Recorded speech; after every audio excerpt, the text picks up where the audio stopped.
Am I audible? Can you hear me? Yes, sir. Yes, sir. Yes, sir. Is my screen visible? Yes, sir. Yes, sir. Oh. Yes. So now we are going to wait for a couple of minutes. I think there are hardly 24 people who joined. So just wait for we're going to wait for 2 minutes, 2 more minutes.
Got some time to do some practice. Did you try to write some code by your own?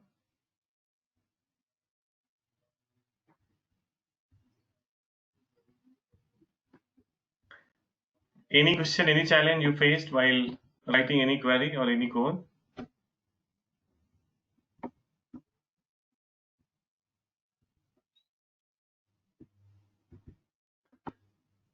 Jatin. Chinmay. Fine. So now, considering that, we are going to talk about the next set of the activities.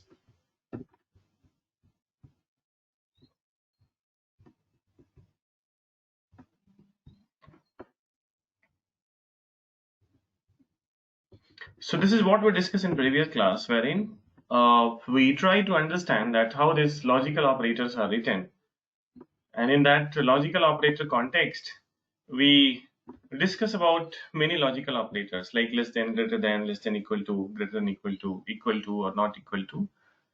So those are certain logical operators we have, and considering those operators, we try to write some code depending on the context, that what is the context given to us. Now from logical, I am moving to character and will do something on the character part. But before I go to character, I just wanted to write some basic query as a warm-up exercise. So if I say y is equal to 5, what will be the class of y? Class of y, can you people answer? Integer. Integer. Class of y. It's not Numeric. It's numeric. Numeric integer. It's numeric. If I say z is equal to 6l, and then I run Integer. perfect. Integer now. Fine. Now, if I say that k is equal to 4 greater than 6, so what will be the type of k? Logical. Logical. Logical. It's going to be logical. Great. So those are certain discussions that we had, and there are certain couple of other things which I wanted to explain before I move to character part, because that will help us to understand character better. So if I say that my x is going to be 2, 3, 4, 5, let's say that I want to have arrays of element. And you remember in previous class I mentioned that we cannot write array in this way. So in R there is a function called combine, so we need to write small c, yes, and then write it. Then if I'm going to call x, I'm getting all values left to me. I think this is clear to everyone, right? Yes. Yes. Now, Here, on top of this, I can perform certain mathematical operations as well. Like if I say x plus 0.5, so see what is happening. This 0.5 is added to each and every element of x. Like 2 has become 2.5, 3 has become 3.5. Got it? This is the output, but still your x is the same. Your x is 2, 3, 4, 5 only. But the way we wrote in line number 16, we are performing a mathematical operation on top of x, and we wanted to see that value. Got it? Now, then see, because there are certain things which will help you to, they are small things but very useful. Then I'm saying y is equal to c and writing like 6, 7, 8, 6, 7, 8, 9. Let's say I did y like this. If I'm calling y, I'm going to get it. Now, see what I'm going to do. Now, see what I'm doing here. Then, I'm saying that c small bracket x comma y. What will happen? If I do it and They run both it, combine. yes, both comes together. Two comma things. Yes. Yes. Both are coming together. So here it is important to understand the role of C. C help us to combine multiple elements together. At the same time, C also help us to combine multiple objects together. In line number 20, X and Y are object. But in line number 14, 2 and 3 are elements. Just a quick question. Yeah. So in the console tab, y is 1 in square bracket. This one, I will explain it. For us, that is slightly early for us.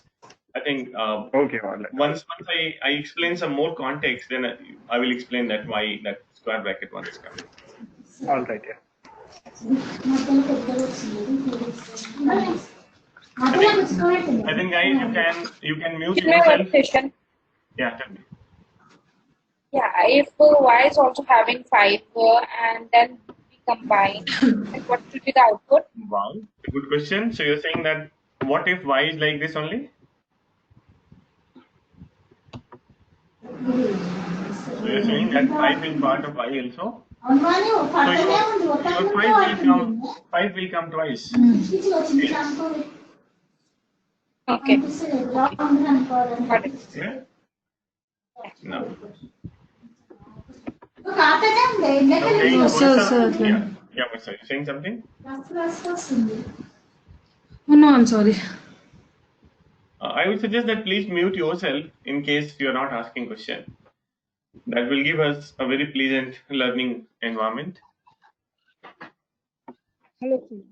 Yeah, tell me. Yeah. What if we don't want repeated common digit like x and y both That has will 5? Okay. that will come later, because there is a function called unique. So unique convert, it only give you the unique values. That we'll talk later. Okay. And in combine, everything will cover. Yes, Whether in combine, it is twice or whatever it is, x or y has negative value, then still it will. Let's say that your x is coming, let's say -4, okay, and yes. y is let's say having -1, getting it, and Okay. and if you run it, it will follow the same sequence. The way it is coming, first it is going to feed the x element, and then it's going to feed the y elements. Okay. Sir, Right. hello. Yeah, tell me. Yeah, sir. If we have floating points value, Floating point value. Yeah. So let's say that your number is 5.5 here, Yeah. and this is, let's say, 9.3. Getting it? It won't make any impact. It will still come in the same way, the way you have put in. But be careful. Now the look and feel of your output has changed. It is saying 3.0, 4.0. Earlier it was only saying 3, 4, 5. Okay? Yeah, it will impact on all outputs. Yes, it will have effect on all the elements that is stored. Got it? But there one question, Sindhu here. Tell If me. you want to add x plus y, is it possible? Like Yes, x, that is x, that. y, Yes, I will explain. So when I come to the vector addition, I will explain in that part. But yes, you can do. Let's say that 1, 2, 3, 4, 5 elements are there. 1, 2, 3, 4. I want to take the 5 elements here also, and you can add x and y together. Like without c, you can say x plus y. You can do it. It will add both together. Look here. -4 plus -1 -5. 2 plus 5 is 7. So it is something called element wise addition. So the first element of first object is added with the first element of the second object. Okay. Got it? But in this case, the number of elements have to be equal, right? That I will come. That I will come, because that's the property of vector. So when I explain about the vector, I will do some detailing. That was the reason that you realize that I deleted some of the item. I wanted to make the length of x and y both same. So that is one of the prerequisite, but there are something additional as well. I will explain on that part. Okay, thank you. Now, so you here my objective was to showcase the feature of C, that what C is doing. C is helping us to combine both elements. Two elements it is helping us to combine.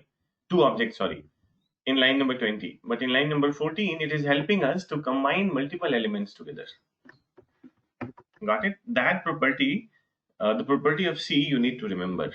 Likewise, we are going to talk many more, but these are some of the widely acknowledged combined property. Now, then I am moving to characters. Tell me. Can we apply any logic in combine inside the combine? You can do, see, the programming interface is such an interface wherein you are free bird. You can do whatever you want, provided you are following the proper sequence. Yes. So my answer is you can apply any logic, whatever you want, provided that logic has the proper sequence. But yes, you can do it. Okay. Thank you. Welcome. Now, then we are going to talk about the character. So, if you remember, I said that if I'm saying y is equal to James, and if I call y, first of all, look how this y is printed. Y is printed in inverted comma. So the output itself is indicator. Whenever you find that anything is printed in inverted comma, that is indicator of the character variable, or that object is character. Got it? If you run class of y, it is saying character. Got it? Now, the same combine function work here also. So I'm saying x is equal to C James, and then it is going to be Alex, and then going to be Joseph.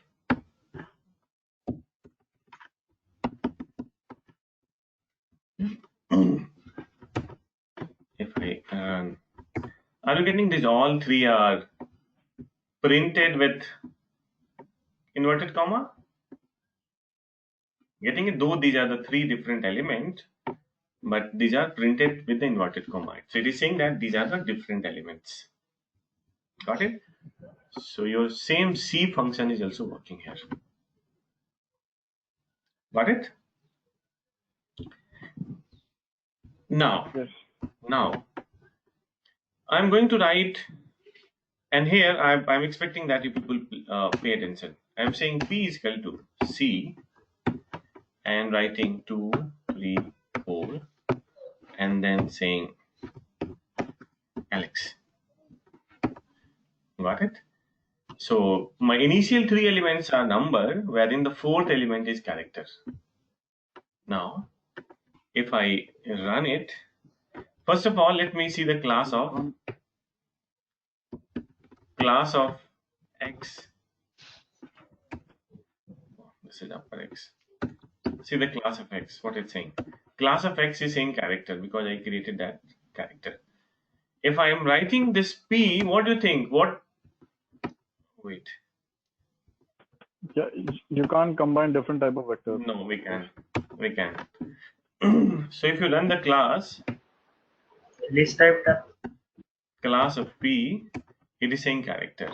And even you print it, are you getting this numbers are printed with inverted comma?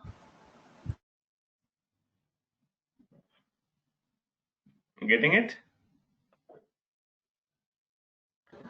Yes. Is it taking it as character? No. So everything which print in inverted commas, it's like reading as character only. Yes. But Right? here, yes, that's what the function or that's what the process is. Okay.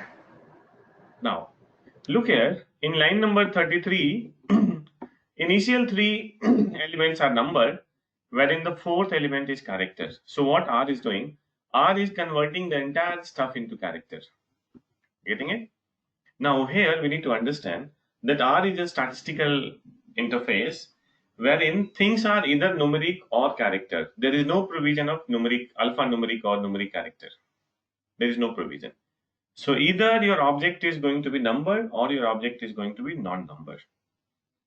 Now, if there is a single non-number object in an array, then your entire array is converted as non-number, the way it happened in line number 33. That Alex is a non-number, that is character. That's why your entire array, that is your entire object, P is converted into character. I hope that is clear.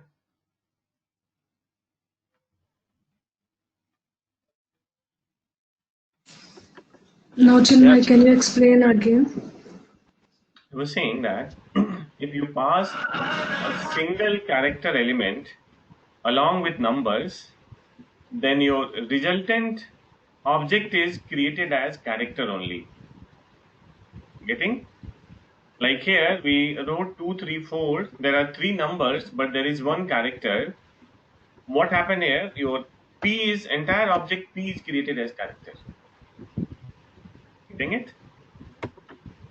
Sir, So if we have a floating point in a list, yeah, just do that. So at the place of 4, I am saying 4.5. Yeah, 4.5. Let's do it. Look. oh, Got it?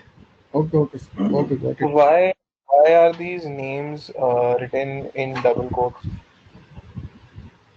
Who is asking is this question? Ravi, you are saying? No, sir, I don't ask this type of question. No. This is me, Bhavya. Vabhya, did you join? This is your first class or is this your second class? Second class.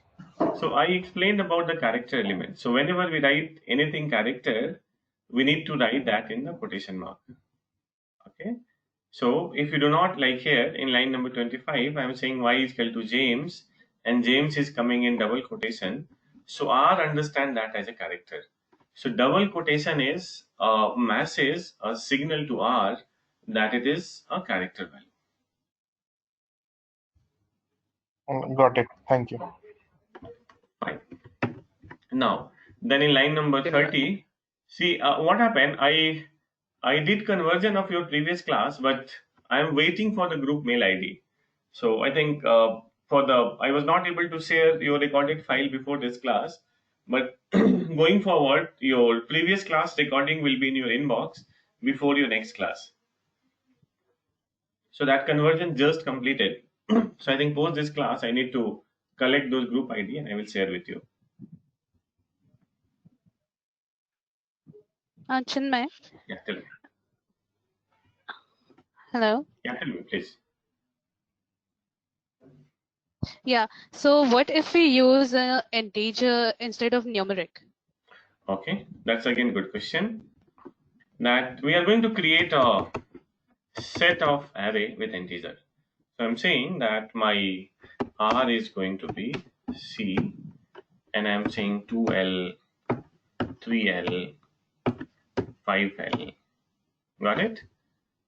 It's how we write integer. And if you write the class of R, it is saying this is integer. Fine. Now, currently this is fine. Everything is looking good. But now I'm going to write a character element again. Alex. Okay. Look here. It has converted into character. So irrespective, it is. Okay. And what if? Yeah, tell me. Yeah. What if there's like numeric integer and then the character? Wow. So you're saying numeric, integer, and character. So I'm going to write 9. Got it? Yeah. Okay. Yeah. Yeah. Everything into character. Okay. Now, let's do one more experiment. Let's write a logical as well. So there is no scope for anything else. Got it? So I wrote integer, Yes. numeric, character, and logical. Look, the class is character. See how it is displaying. So it will convert everything into character. Everything into character. Because R only understand numeric numbers or character. There is only 2 classes. There is no third class.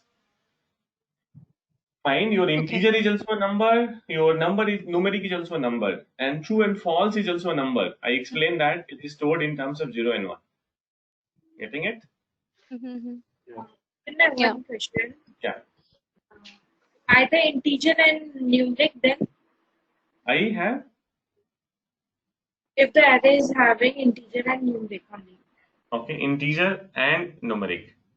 That's what we did. Now it's again good question. So he's saying that what if it is having like this, integer and numeric. Got it? Look here. It is numeric. So be careful. One thing I wanted to say, and you need to listen very carefully.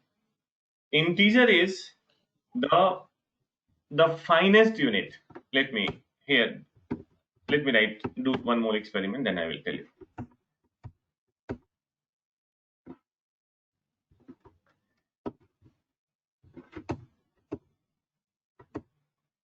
Yeah, perfect. So I'm going to make a statement that you need to remember. The statement is that logical is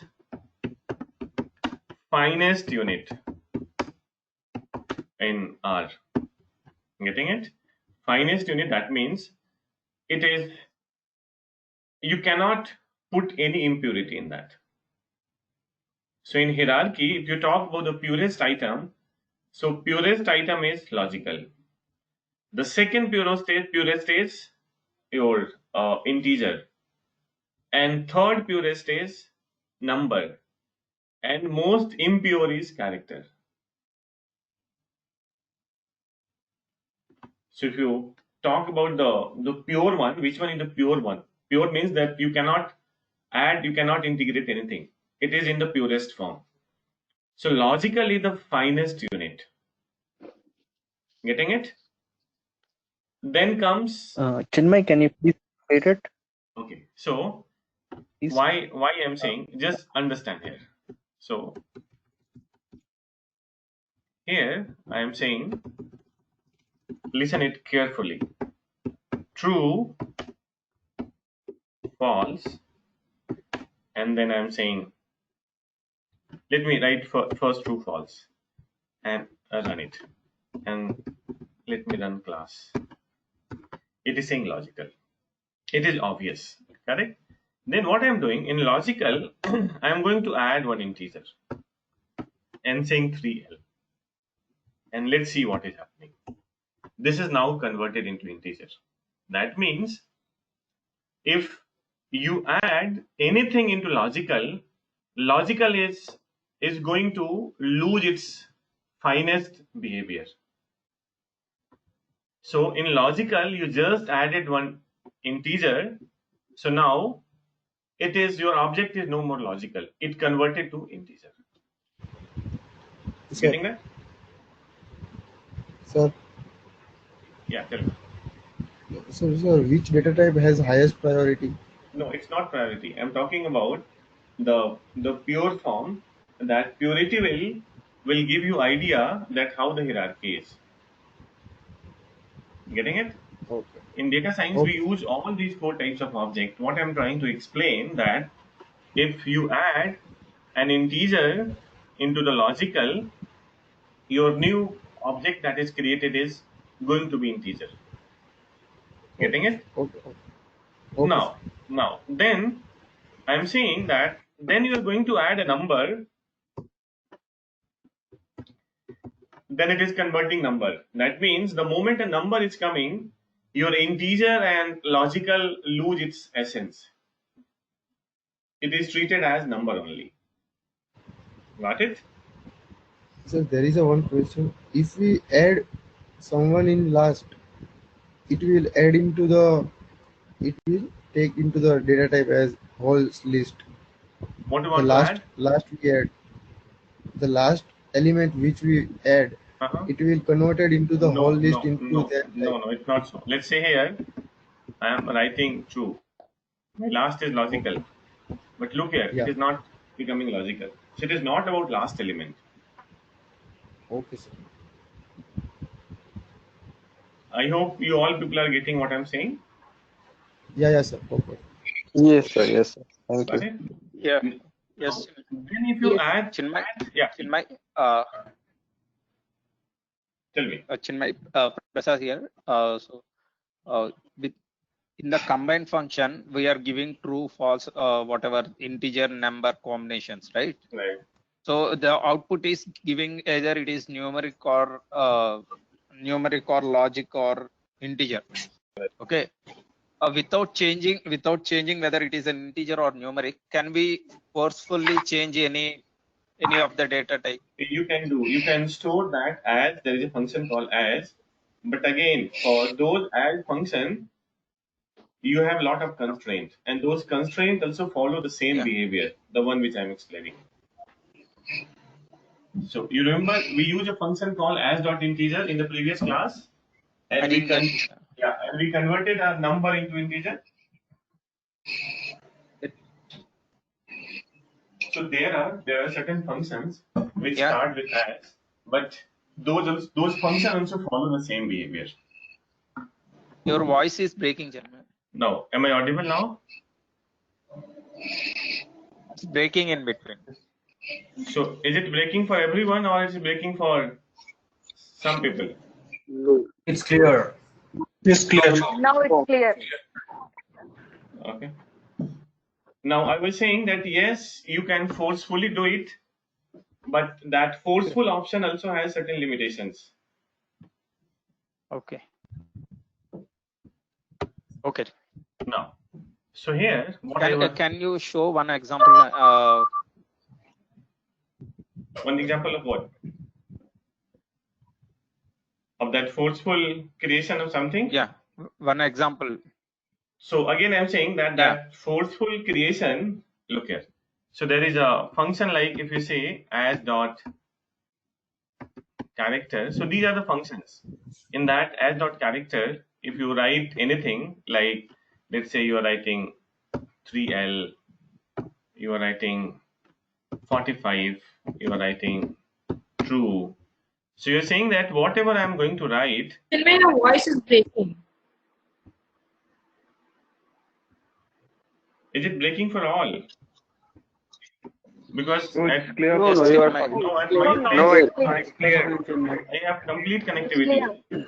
So those who Your are voice is clear. So those who are saying that voice is breaking, please check your connectivity. I think it is happening.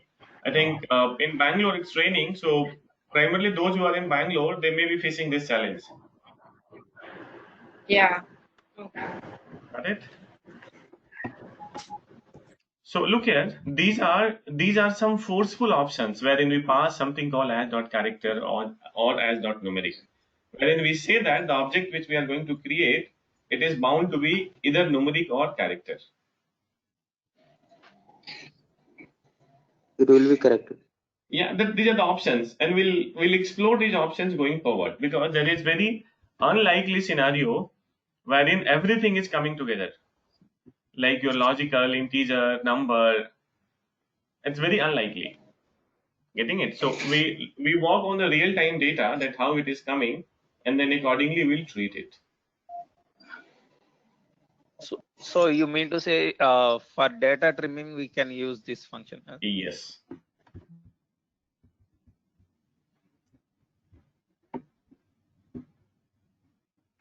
I hope I'm audible. Can you hear me now?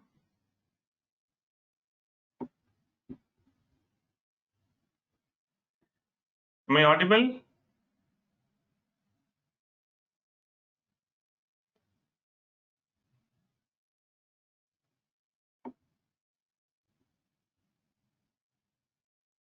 Guys, am I audible now?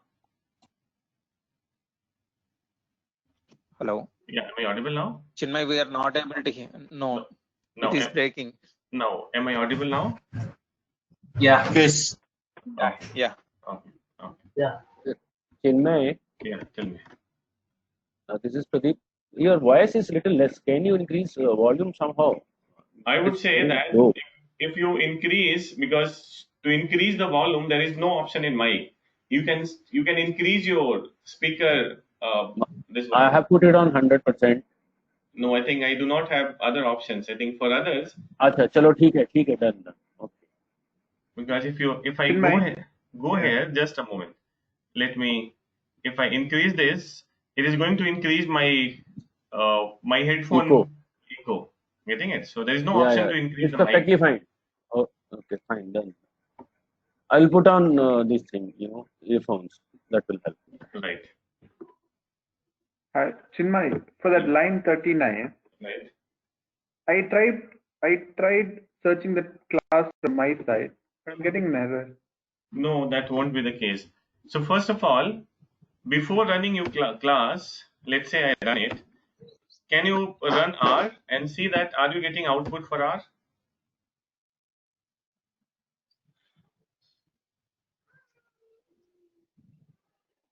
Yes, it's converting the values of true, false, and other numbers. Right. 10361 is the output I'm getting. Perfect. Yeah, that's fine. But when I type class, it shows an error. No, that won't be the case. Saying numeric. Can you check in class? In class, you need to write C in lowercase. C in lowercase? Okay. Everything in lowercase. True, false, 3L, 6R, true. Let me give it a try again. Error in class could not function class. Is there any other?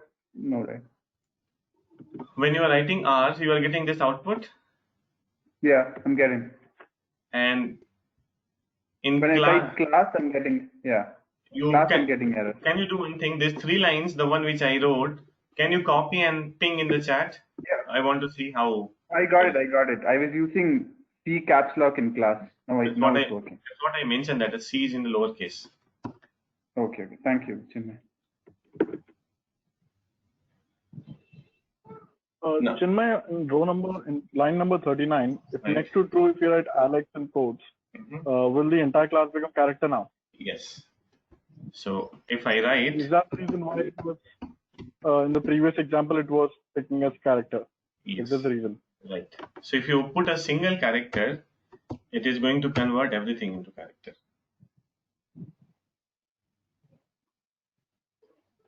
Okay. Got it? Yeah. Now, then we are. Is there some further question? No, that's all. Yeah. Okay. Please just run 44th line, I guess, the last line of the please. 43rd line. Just run it, please. Here it will give you your first element. It's saying that first it is going to convert it. So just leave it. Okay. I will explain going forward that how to do it. Yeah, please. Carry on. Now, then we are going to do deep dive into character and we'll understand. So I'm saying x is equal to your first, normally in the programming, we write hello world. Hello world. That's how it is coming.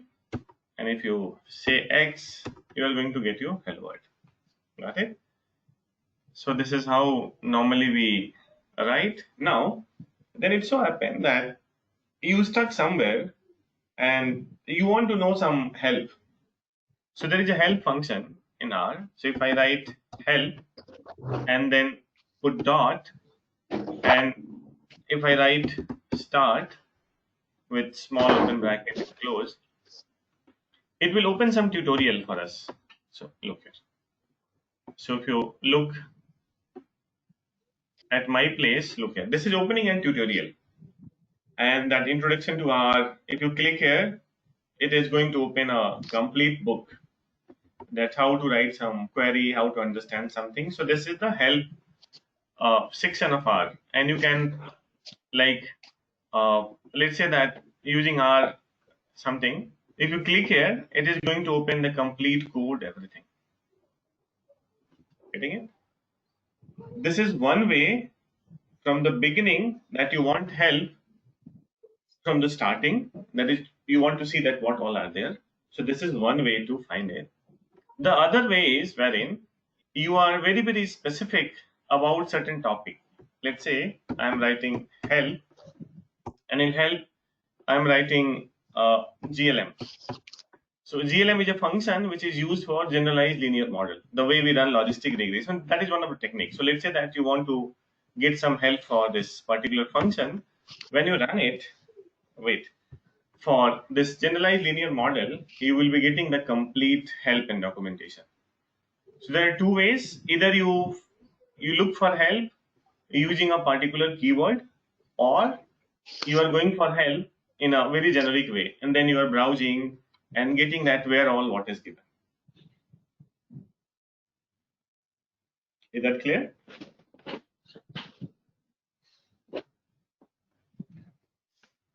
Yes. So these are two ways to get the help. Yes. Now, then let me go back to slide. This is what we wrote the hello world, and when we are calling the hello world, it is coming like this.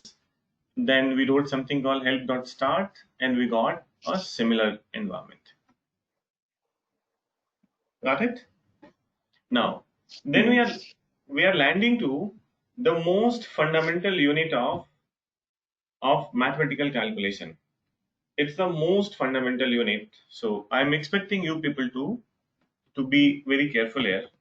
So we are going to talk about many types of object that we create in R or even in Python for mathematical requirement. Now, so for that, I need to open my notepad.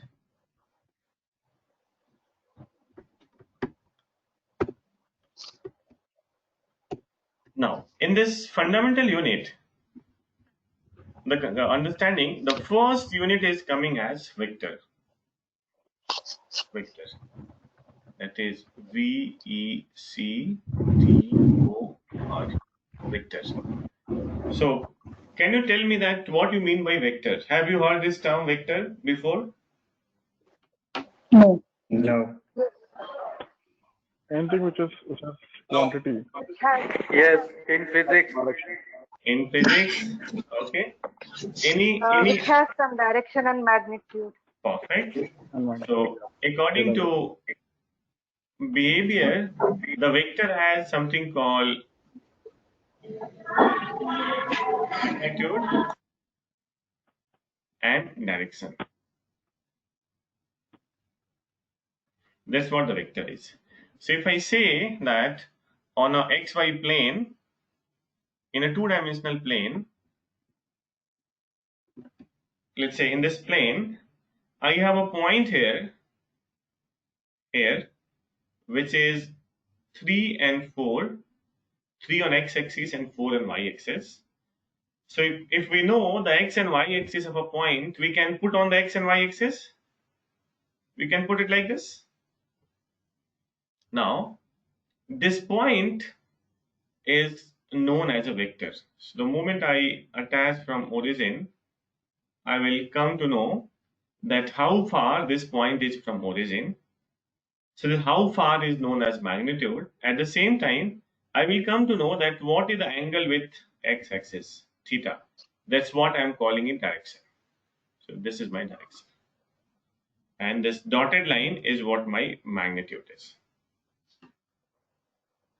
Getting it? So in a two-dimensional plane, the moment we write the coordinates, that what the x and what the y is, and to that coordinate, if I connect with the origin, that's what we call vectors. I hope that is clear. Come again with the vector part, last sentence. Yeah. I said that a vector is something which has magnitude and direction. Got it? Now, Okay. in that context, I plotted a point A here. I'm saying this is point A, which is having 3 and 4. So 3 is on the x-axis and 4 is on the y-axis. Got it? That's how in the xy coordinate we plot it. The moment I plot, then I'm going to connect that dot from origin, this dotted line. And this dotted line is called magnitude. Magnitude, that means distance. And this angle, this theta, which is this dotted line is making with x-axis, that is called direction.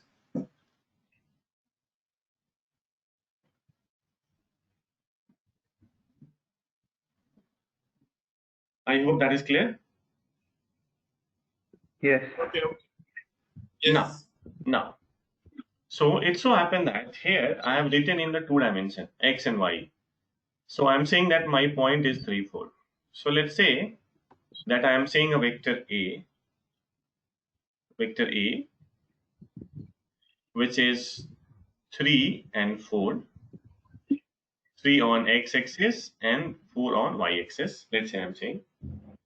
If I'm going to plot in 3 dimensions, so essentially my z-axis will also come.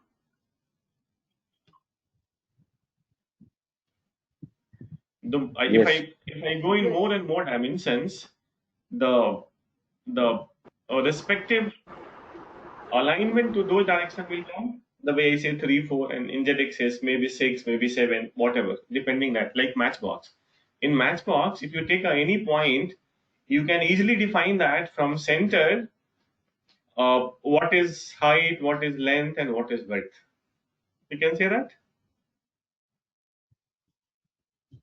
Yes. Now, so whenever we talk about vector, we talk about the coordinates, that what is the coordinates of point on different axes, the plane in which that is plotted. If it is plotted in 2 dimensions, then essentially we are talking about, let's say if it's plotted like this, we are talking about x, y, z. This is x, this is y, sorry. If we are going to plot in 3 dimensions, like this way, it is going to be x, this is going to be y, and this is going to be z. Getting it?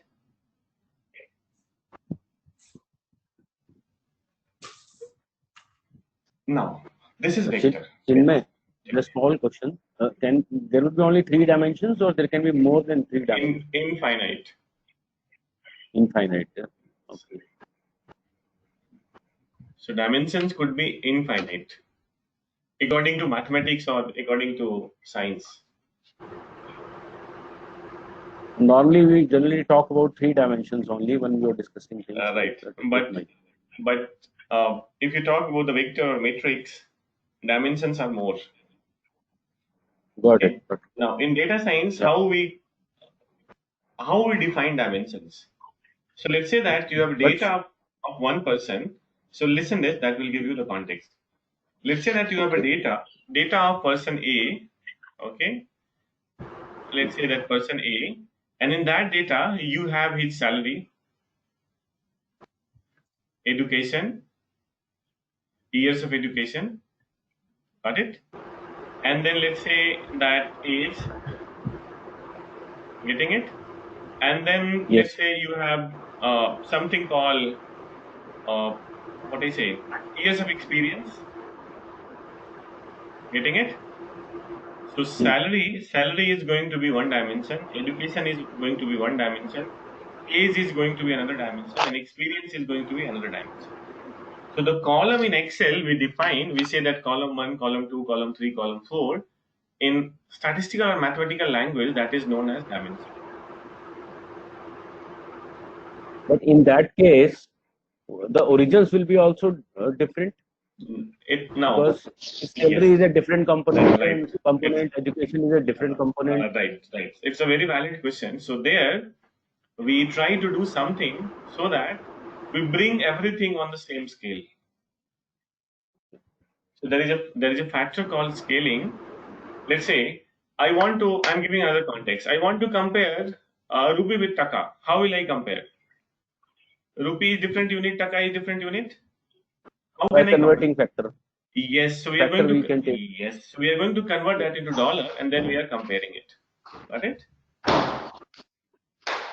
Same happen in mathematics. That will come. We need to wait for that moment wherein this Got all. it.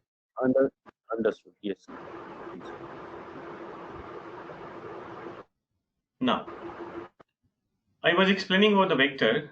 So I mentioned that your vector, let's say x is a vector or three-dimensional vector. I'm saying 3, 4, 6. This is how, let's say, a vector is. It is always a number. Okay, it is your vector. Then other is coming as matrix. Have you heard about this term called matrix?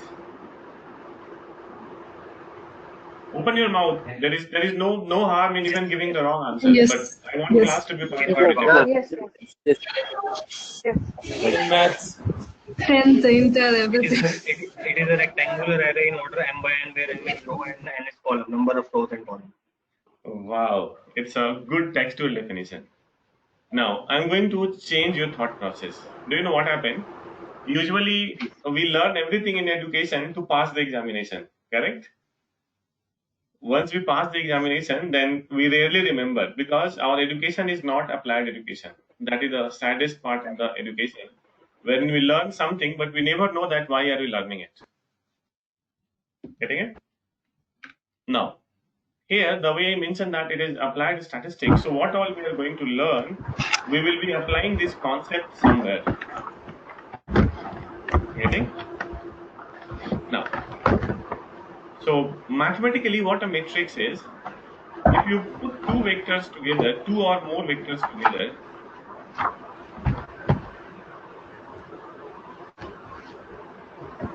it becomes matrix, like 3, 4, 6, one vector, other vector 7, 8, 5.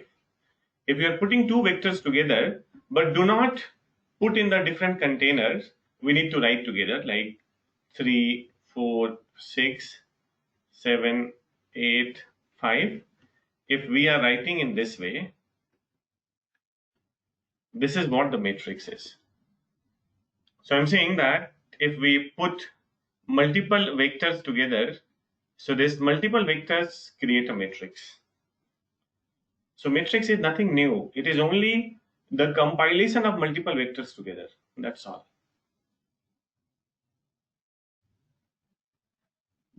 Is that clear?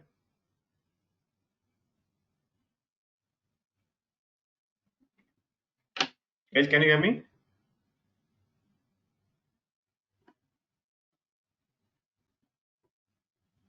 Am I audible, team?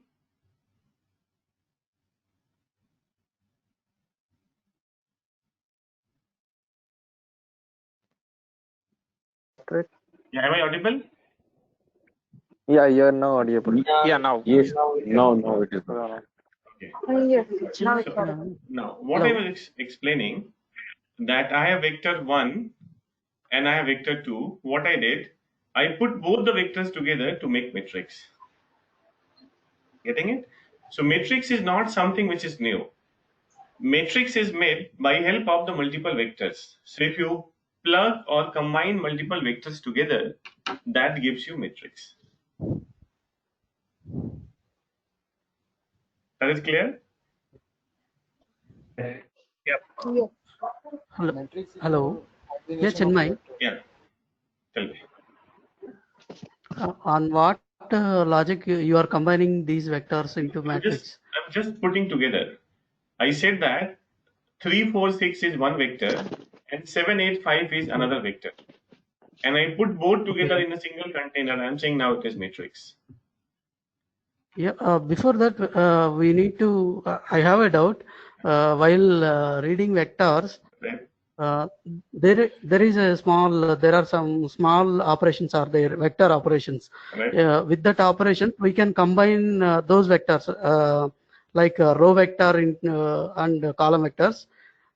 Based on that operations, we can form the matrices, right? That is a different way. Okay. Here, what I'm saying, Okay. understand. Let's say this is a plane. I have one vector here, and I have another vector here. Got it? Okay. And I need to represent both the vectors in one go. So in that case, I'm going to use this matrix. And I'm saying that in the matrix which I'm going to represent, this is representing this vector and this is representing this vector. Okay. Got it? There won't be any mathematical calculations behind that matrix, are there? Okay, okay. I will come to that. So it so happened that technically vector is matrix is superset of the vectors. Getting it? Now, so if I talk about the component, each and every column of matrix is one vector. Yes. The way I explain here that you have two dots and you want to represent these two dots in one go. That's what the matrix is. Now there are certain conditions, preconditions while making the matrix. According to condition, the length of both the vectors should be same. Like your first vector is having 3 elements and your second vector is having 3 elements. That is the condition. It won't be the case wherein one vector is having lower length, another vector is having higher length. In that case, you won't be able to make matrix. Okay. This is the basic building block wherein we move from vector to matrix. There are a lot of mathematical operations happen on top of vector to create some matrix. So like let's say that you want to multiply vector 1 with vector 2. There may be possibility that this multiplication of vector 1 and vector 2 is going to give you a matrix. Yes. Got it? So those are the mathematical formulations wherein you can create matrix by n number of ways. But if you look at the fundamental unit, the fundamental unit is like each and every column of a matrix is a representation of a vector. Yes. Hello, sir. Got it? Yeah, I got it. Yeah, tell me, sir. Yeah, tell me. So can we say like that the matrix is a combination of vector? I can say the vector is subset of matrix. I would say in different way. Okay.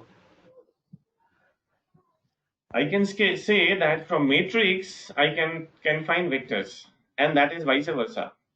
If by help of multiple vectors I can create matrix. But yes, in the hierarchy, matrix is up and vector is low. So matrix is superset and vector is subset. That is clear?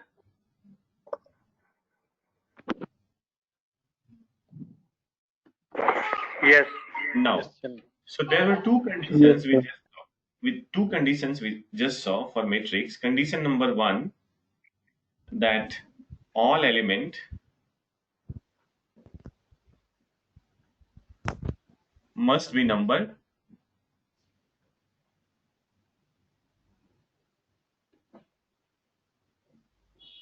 And the condition 2, length of each vector, I can say column,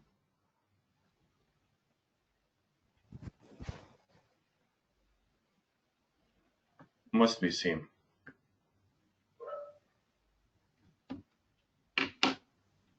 Getting it? Yes. So these are the two conditions that we need to remember. Now, from there, I'm moving to Excel because writing on Notepad is slightly tough. So if I say vector x, it is going to look like 2, 3, let's say 6, and I'm adding another vector called say y, and it is, let's say, 6, 8, 9, and I'm saying that now the moment I put both together, I'm calling it matrix. That's what I explained. Correct? Now, then say that I'm going to add another element, and this is saying z, and this z is saying Alex, Joseph, and Tom. Now let's see what happened. I added a new element, but this element is not a number. This is. So when it is happening in this way, wherein along with numbers you are putting some character, so this is called data frame.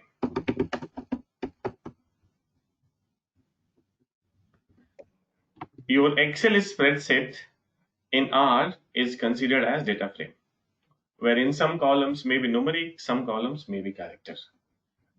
But if some columns are numeric and some columns are character, so this entire object is considered as data frame.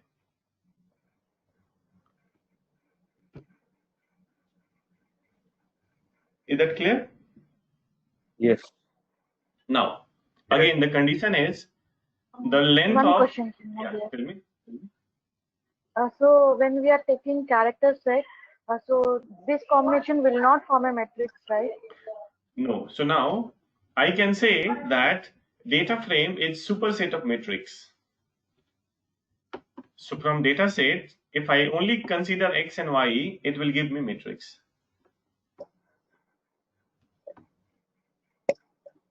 Got it? Yes. One small doubt. Can we call Z column with characters It's a as character. a vector? It's a first As of a all. vector. First of all, a mathematical definition for a vector is to be numbered. So z is not a number, so we can't call it vector. Okay. Oh, in data frame, all lengths should not be same, no? No. In So data here frame. I'm coming to that. So this object is called data frame only if the length of each and every columns are the same. Then only you can call it data frame. Okay. Got it? When length is not Yeah, got same, it. then when length is not same, then it is termed something else, which I will explain. I think there are some other questions as well. What is the question? Yeah, Chinmay. Yeah. Yeah. So you are saying that when we this mix combine vector plus character, it will become a data frame. Yes. So technically, a data frame is something which contains numeric and character both. In the form of Numeric and matrix. character both. Yes, both. That does not mean that it only contains number. You may have data frame wherein there is no number. It's only the character. All columns are character. Okay. And when we combine vectors, it means it is called this matrix. Yes. So when you have multiple, I would say arrays, X is one array, you can call this array as vector. Y is one array, you can call it vector. But Z is another array, you cannot call it vector. Fine. So array is something which is used for vector and as well as for non-vectors. So if you combine multiple arrays of same length, that frames something called data frame. Okay. Can we call it as a matrix of numbers and characters? No. First of all, I Data frame explained is that. nothing but No, I said that for matrix and vector, it is very, very specific that it should only be number, nothing else. So we can't say it's a matrix of number and character. That's not a correct statement. Okay. One question, Chinmay here. So if a data frame can only consist of numeric? Okay. Now, if a data frame is only consisting of the numeric, it is good to call still Then data it is frame. called matrix. It is good to call data frame. Do not call it matrix. You can call it matrix. There is nothing wrong in that. Getting it? But in the normal scenario, whenever you have some rows and column combinations wherein everything is number, you are free to call it data frame or you can call it matrix. It's your call, but it is good to call data frame. Chinmay. Yeah. Hello. The combination should always be numeric and character only. We can't insert some logical value or something into a data frame. Let's say that another column is coming like true. Okay. False. And true. That could be anything. Okay. The best part with data frame, that data frame can hold anything. It can hold numeric, it can hold character, logical, complex, anything it can hold. Like your normal Excel spreadsheet. Okay. Got it? Now, the second Yeah. scenario comes, what if there is one element which is not having the equal length, like say manager and executive, and third is not given. If that is a scenario wherein things are not of the equal length, so it is termed as, it's a very basic definition. It's not the exact definition how the term is known. This is known as list. So list is something wherein length is not a constraint. You can put anything, any type, any length inside list.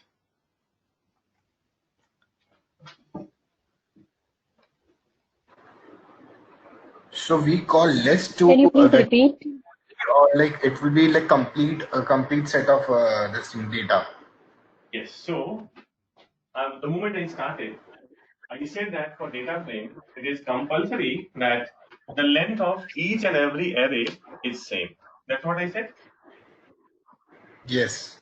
Now, what if the length of any of one element is not equal to others, or there are many elements which are not having same length?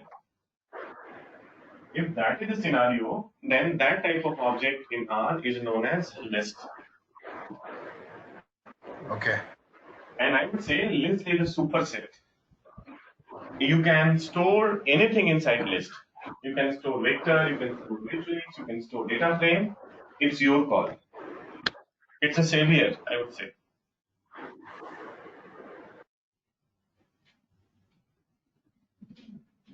Got it?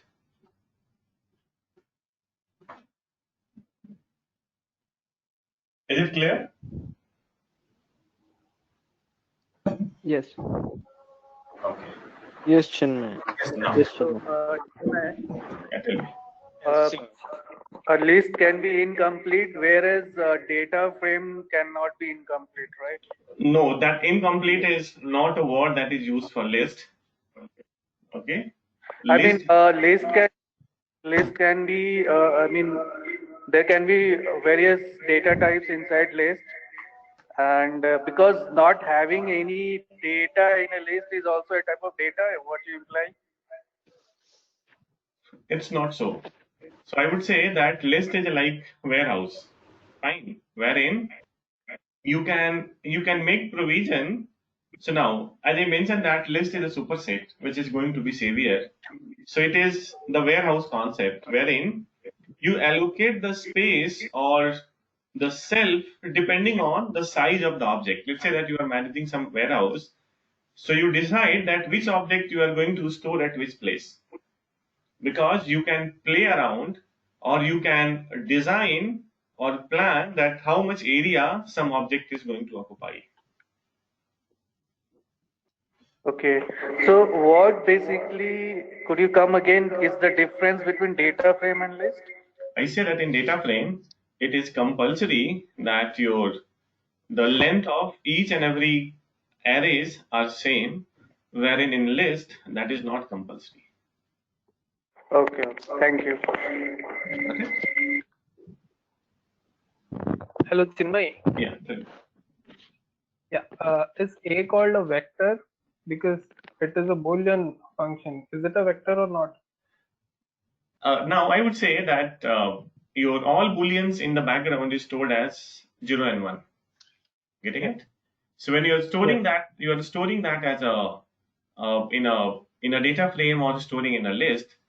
The type of A is going to be Boolean only. So each and every column has type. It's not so that it's a data frame, but in that data frame, you will be getting that for each and every column there is character. That there is a behavior. It's a numeric, character, or Boolean. Okay. Getting it? Yeah. That will come. I think you will witness those all different types. Like I will just showcase you for common purpose. So there is a, let me first clean it. So I am saying iris is equal to iris. If I run it and I say summary of iris,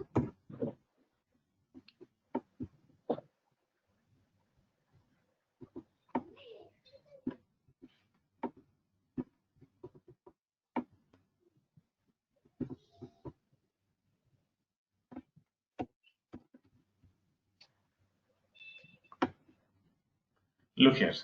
Are you getting your data is, I have some data frame which look like this, wherein I have 5 columns. These initial 4 columns are number, wherein the 5th column is not a number. Getting it? Yes. So now when you run the properties that about this object, that how it is going to look like, look here. For the first variable sepal length, you are getting minimum maximum something. For the second variable, you are getting minimum maximum. Let's see for the fourth variable, species. Are you getting it? It's not saying minimum and maximum. Reason being that's a character variable. So those provision we'll see the moment because it's the data frame. If you see here, are you saying it's saying data frame here? Type of object is data frame. Okay. So we'll land. Yeah, we'll land to that part. I think that will take some time for us to go to that place. But yes, you can figure out. You can find that the type of each and every variable in your data frame. Okay. How you got the table? It is not table. Table is SQL language. It is not our language. Getting it? So in R there is nothing called table. So different platform has different language. What is that called? How you got that information? How you got that data frame on here? This one. This editor. This one. Not that one. Table. You said frame, table should be called as. This is data frame. We call it data frame. Yeah. Okay. How you got the data frame in editor? I will explain you. So you need to. Yeah. How did you call the data frame? You just write this iris is equal to iris line number 61. Can you write it? You will be getting it. Yeah, I wrote, but it is not showing in the editor. You need to click on the grid in environment part, and after where something written as value, or later there's a grid kind of icon over there. So you just need to click on that. Look here. Can you see here? There is a grid icon. Yes. Just click on that. The moment you click, or you can write view. If you write view, okay, it will open it. Okay. Got it? Either you click there or you write code. Correct. And if I want to remove now, then? You want to remove? There is a cross button. Come here. Just click on cross. It's gone. Okay. Got it? Right. Chinmay, that is the manual method of closing it. Is there any code to close the tab or the table or the data frame? There is. But while closing the table, that is how people prefer. But there is an option called close. I will explain about that. When I come to that table wrangling and manipulations, I will explain it. Okay, thank you. Now, Okay, Chenmay, one more thing. tell me.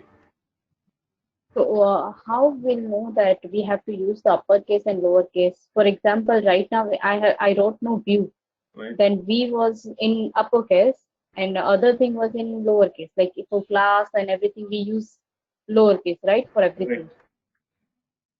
So how to remember all these things? I This, don't understand that. no, that's by practice only. There is no any shortcut that I would say that you know that view do something. So if you're simply writing, let's say you're writing view like this, and you are saying this, and when you run it, it will say that this function view is not defined.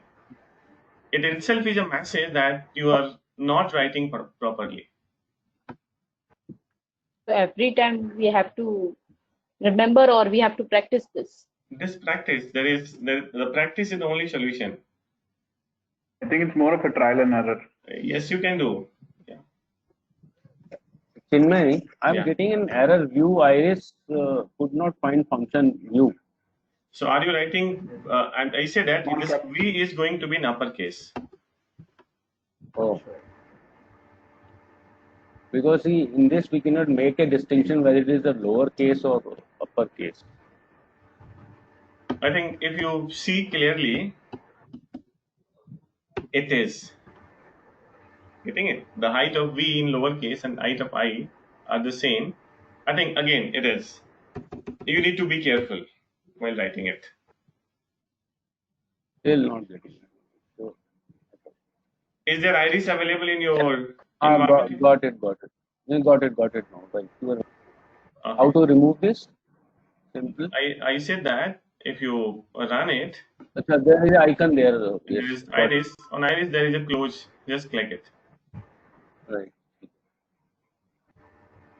But No. what is iris? It's a data. I will explain. It's a data given for learning and development. So there are many data. I have lost Yeah. other data also. They are written in my sheet. What happened? Chinmay, on right side, hello. Yeah. I'm unable to view on right side column names, name, type, length, those like that. There is option. Come you here and the right, top right. There is a grid option. I think in your case that is list. Okay. You need to select that Okay. as grid. Okay, I got it.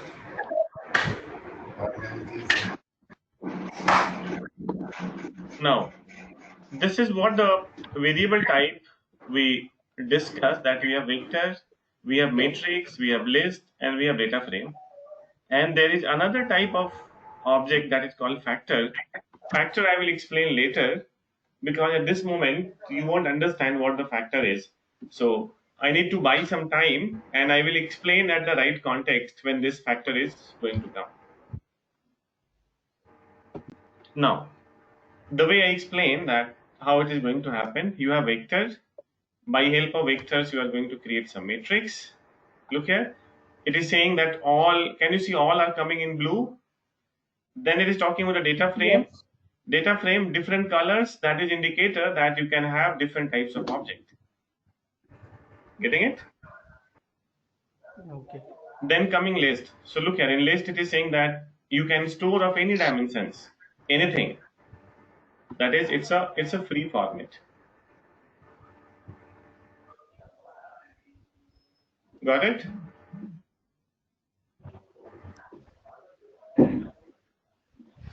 Chinmay, what is the difference between list and array? Array is technically not a function in R. That's why in previous slide nowhere any information of array is given. So anything which is two-dimensional, you can call it array. The combination of row and column. So I think this is a kind of something which is not required, because it's not the way I mentioned, it's not a kind of the proper type of object. So let me just hide it. Okay. That is not required. That will unnecessary confuse the people. Just a moment.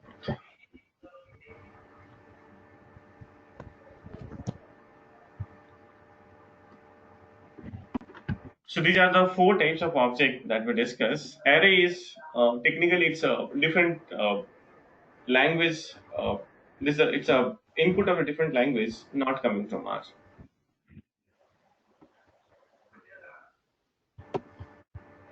Now, then we are going to talk about vectors, and be careful. This is slightly tough part in terms of understanding that how the vectors are created. Okay, so there are. I'm going to write something, and you need to be careful here. I'm writing here. My first statement is I am a trainer. I teach data. I'm saying data science together. I'm making one word. I think like this way, data science. Then I'm saying I am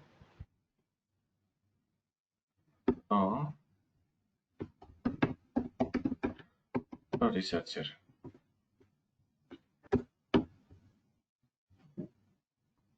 Now, let's say that these are the 3 sentences given to us. And it looks like character. They are all characters. Reason being something is written in a character form. Now, Character. Yeah, we are going to convert that as a number. We are going to convert that as a vector. And here I am expecting that you pay attention. Otherwise, understanding concept will be slightly tough. So in that context, what I am doing, first I am going to find that which all are the unique words I have. So unique is I am a trainer, then teach, then coming data science and researcher. So let's say that these are the words. Okay, these are the unique words. And I'm saying this is my sentence. For my sentence, it is going to be 1, 2, 3. There are 3 sentences. So again, I'm going to write the sentences here. And okay, I put it here. And I'm just shifting one cell. Alright. Now, then what I'm going to do that is very interesting. I'm saying I am a trainer. So I'm going to find I is there. I'm saying 1, M1, a trainer 1.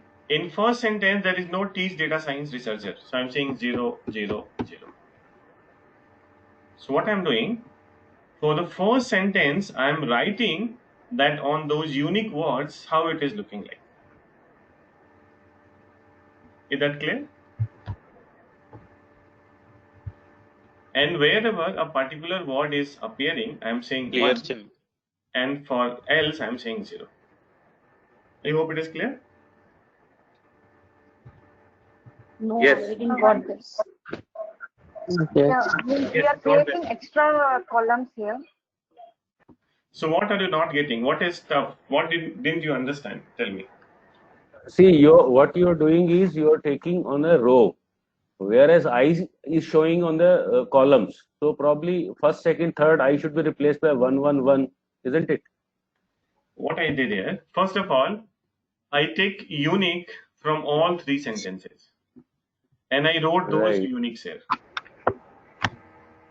Is that clear? Okay. Yes. Okay. Now, then I'm reading the first sentence. My first sentence is saying I am a trainer. So I'm getting that in my first sentence, I is there. So I'm saying 1 means this particular keyword is available. Acha, theek hai. Then M is available. I'm saying 1. O is available. I'm saying 1. Trainer is available. I'm saying 1. But in first sentence, teach data science is not available. Okay. Got it? Got it. Now, can you say for the second sentence how it is going to look like? 1 is Zero. available. Zero. At 0. It is Zero. available. Zero. 1 is One. zero. One, Zero. zero, zero, Zero. zero, Zero. zero, zero. Zero. So A is 0. zero. Yeah. When A is So zero. 0. 0. Each is one. 1 0. Each one. Zero. 1. 1 0. One. Data science One. one. 1. Researcher zero. Zero. Zero. This is fine. Fine. Yes. Yeah, that is correct.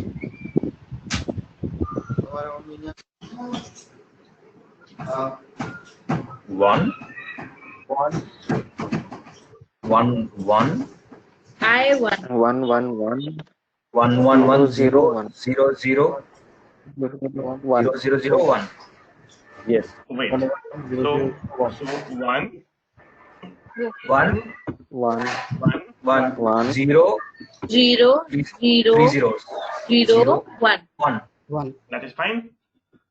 Yeah. Yes. Yes. Yeah, Fine. that's correct.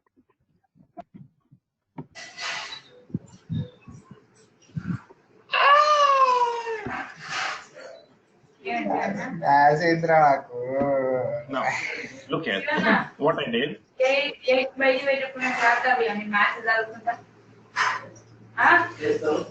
everyone mute their mic? Lots of noise. Yeah, we are getting lots of background noise.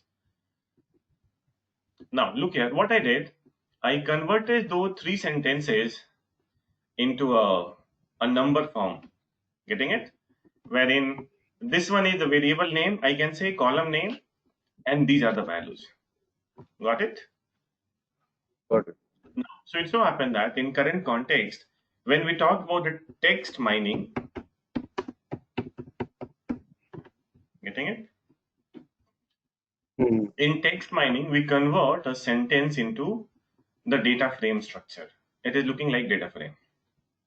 That means in modern concept, we can convert a sentence into vectors. Are you getting these are all vectors? These are all numbers. Yes. Getting it? Yes. Yes. No. So this is the new concept which is coming into the consideration, wherein people say that if you're talking about the vectors, you have something called atomic vectors. What is the meaning of atomic vector? The way it is saying, atomic means that the basic unit.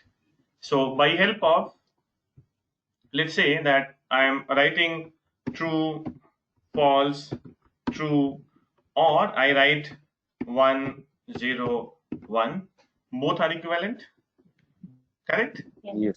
That means on a logical statement also, I can create a vector. Correct. That's what Yes. your slide. That's what your slide is saying. That it's saying that Yes. if I talk about atomic vector, by help of logical expressions also you can create it.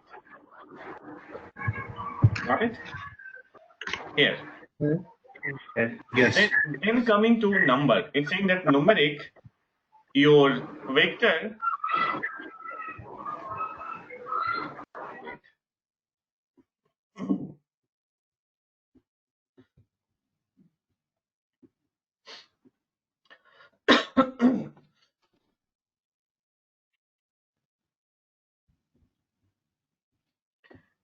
Now I hope I'm audible. Can you hear me? Yes. Then this is on the logical front. Guys, we are in Bangalore and today I don't know. We are getting a lot of due to bad weather and all. I need to switch from one Wi-Fi to other Wi-Fi. Now, this is something on the character. Then second coming on the numbers. So in numbers, you have either numeric or you have integer. Getting? So if I talk about a vector, your vector may look like 3.5, sorry, 3.5, 5.6, and 9. That can also be possible because these are the axes. Maybe on the x-axis you're talking about 3.5 centimeter. On y-axis you're talking about 5.6 centimeter. Getting it? Yes. Now, at the same time, it may be integer as well, like your numbers are 4, 7, 9, this way. That is without any decimal. That means you can create a vector by help of numeric as well as by help of integer. That's what it's saying, that you can do with integer or you can do with numeric. That's what numeric calling here double. Getting it? Okay. The floats are included in what, double? Double, yeah. Numeric or It's so your numeric considered float, which is considered in R as double. okay. It was discussed yesterday. I explained yesterday. Double means new Yeah. floating values. Double means the floating value, including floating value. Then coming the character. Right. So we just saw that how by help of character you can create the vector. Getting it? So you can create vector by using logical, integer, double, or character, anything. Getting it? And then you can put everything together to get the superset that is called list. That is, from vector you are moving to matrix. From there you can move data frame, and finally you can land to list. Getting it? Yes, but what exactly is atomic vector? Atomic vector, the name itself is, so vector, we normally call it atomic. Atomic is the very basic unit. A vector which is of the purest form, it's a very basic, that's what so for vector, atomic is a kind of salutation. Getting it? You call it atomic vector or simply call it vector, there is no difference.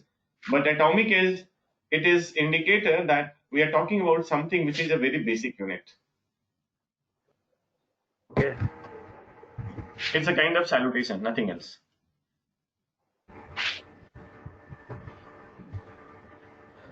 That's fine? Yeah. Now, that's what here it is explaining in this slide, that we have double vector. Double, that means yours with number. We have integer vectors, that is without float. You have logical vectors, true and false, and you have character vectors. So you just saw that by help of the characters, I created some vectors by like that. I'm a train or something. That was the reason that I wrote it. Okay. Got it? Yes. Yes. Now, then we are going to talk about vector creation, that how vectors are created and how can we perform certain tasks. So let me go back to my code.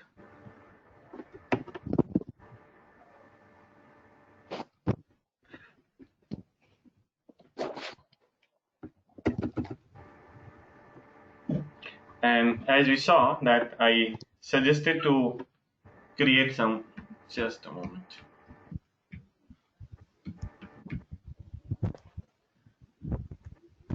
Now, then I'm going to write some code, and I'm saying your x is equal to c, and it is looking like, let's say 10, 5.6, then 3.1, sorry, 3.1 or 2, then it is going to be 6.4,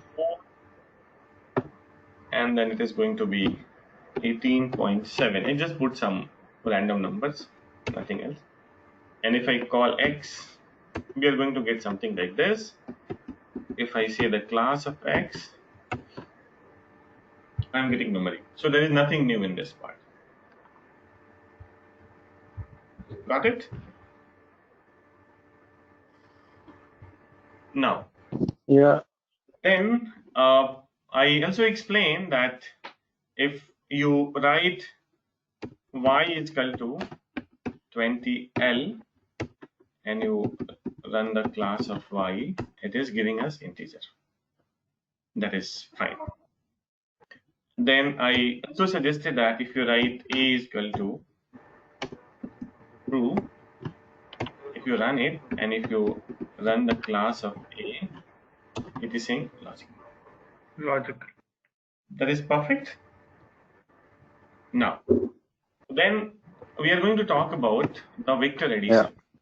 Talk about the vector function. So I'm saying vector manipulation. So let's say, again, I'm going to clean it, my environment, just for the efficiency purpose. So I'm saying A is equal to C, 2, 3, 4, 5. Let me put 3 elements only, 2, 3, 4. And I'm saying B is equal to C. And this is going to be 5, 6, 7. And then I'm saying A plus B. So both the vectors are added. 2 is added with 5, getting 7. 3 with 6 and 4 with 7. That's how the answer is coming. I think this is clear? Yes. Okay. Now, this is addition. If you want to do subtraction, you can do subtractions as well.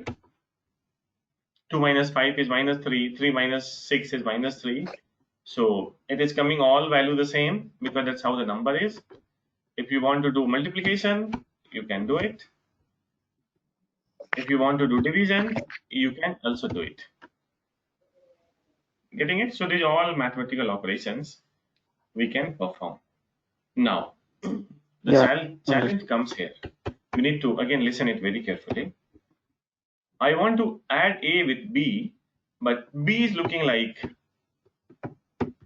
this way. So I'm saying add A with B, and look what happened. A warning message is coming. Getting it? This warning message is saying that the longer object is not multiple of the shorter object. That means when you try to work on vector or you try to work on array, you need to ensure that the length of both the elements are same, or the second condition is this one, wherein one bigger vector is multiple of the smaller vector length. So smaller vector is having 3 elements, wherein the bigger vector is having 6 elements. So 6 is multiple of 3. So if that is the scenario, you won't be getting any warning message. It is going to work properly. Sorry, can you please repeat the last line? I said that we can add 2 vectors only if the length of both are same, or if the length is not same, then the array which is having bigger length must be multiple of the smaller array length. Your smaller array is having 3 element, wherein bigger one is having 6. So this 6 length is multiple of 3 length. Is that clear? Yes. You are saying that A should have the 6 value and B should have 3 values. And it will go. Multiple. It can be 6, it can be 9, it can be 12, anything, but it should be multiple of 3. But the outcome is different. Yes, I will explain. Outcome is different. I will explain how Will it treat the extra 3 as a new row and add them? I'm what is happening. So let's say that your first vector has 2, 3, 4, and the other vector has 5, 6, 7, 8, 9, and then 10. That's how you added it, correct? So 2 is added with 5, you are getting 7. 3 is added with 6, you are getting 9. And this is getting 11. What is happening here? This complete series is reiterated. So it is writing 2, 3, 4. Complete series is coming here. And then 2 plus 8. Can first one be the multiple of the second one? Yes, that could be. Yeah, that could be. Yeah. Then this is 3 plus 9, you are getting 12. And 4 plus 10, you are getting 14. So what is happening? The smaller vector is iterated as many as time till the time it is not reaching to the end of the state. That is the reason that multiple multiplication is required. It is saying that the length must be multiple.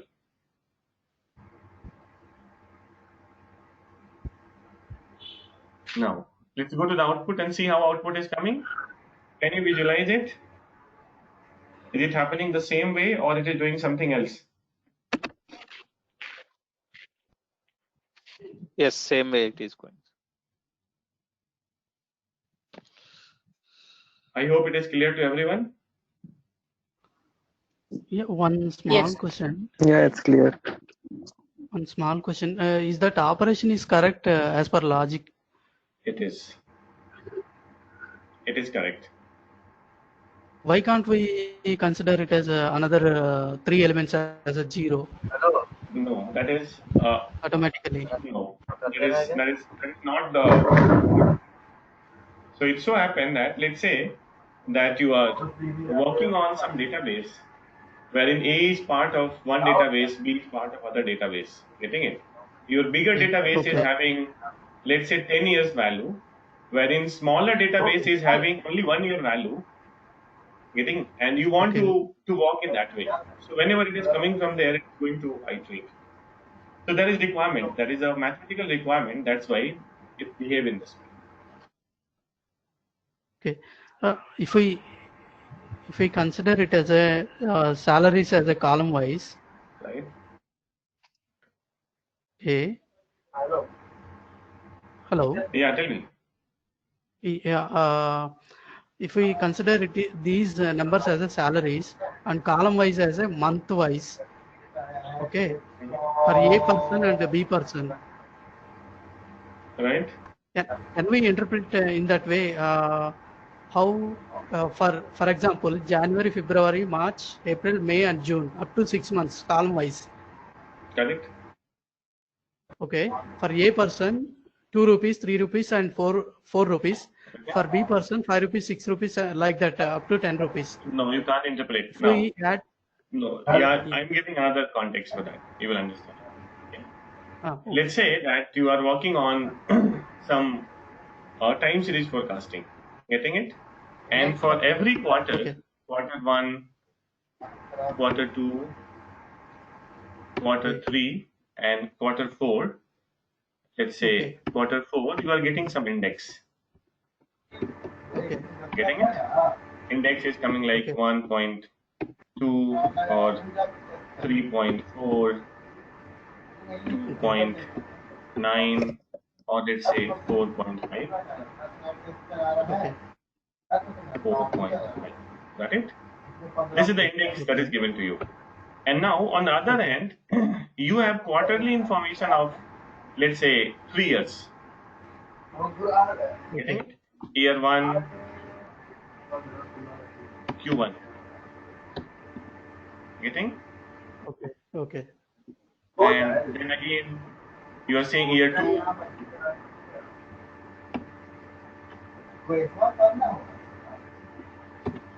Getting? This is coming. Your objective is to find this value from here to there.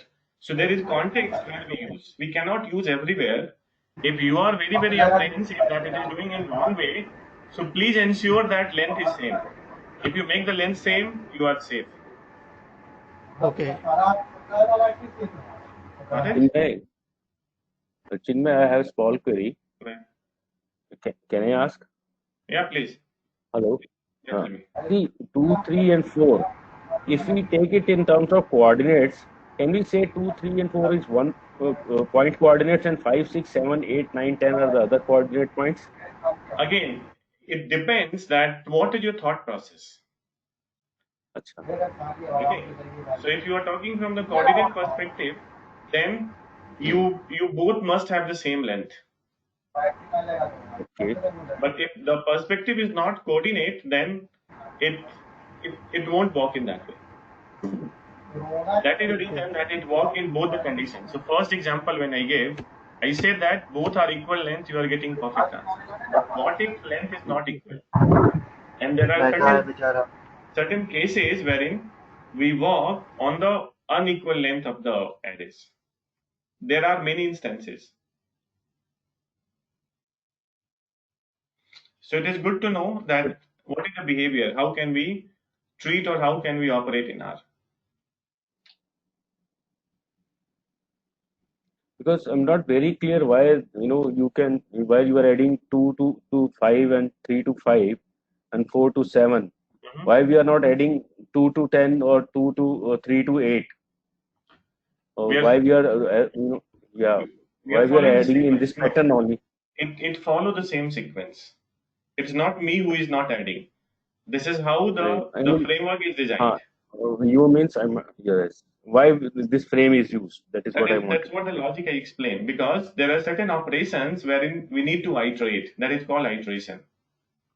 Okay. Getting it? Hello, Chinmay. Yeah, tell me. Yeah, what if the column number 91 had five elements, and the column number 90 had 3 elements? Okay. Will we still be able to addition it? We can do it, but you will be getting one warning. Understand? This R is very flexible in terms of giving you all the options. It is unlike your MATLAB or the other Octave-like platform, which are very, very rigid in terms of following exact mathematical notation. Even in the unequal length, you can do it, but you will be getting some warning. Try it once. I tried. I think the initial case, let's say that I'm saying here 8, I'm saying 9. So first is having 3 and second is having 5. Still, it will perform in the same way, the way I explained, but you are getting this warning. Look what is happening. 5 plus 2, 7, 6 plus 3, 9, 7 plus 4, 11, and then 8 plus 2, 10, and 9 plus 3, 12. It is following the same way, but it is giving you the warning. Okay. Got it. So as a user, you need to define, you need to figure out that are you doing correctly or you're not doing correctly. R is not going to make any limitation on top of you. Okay.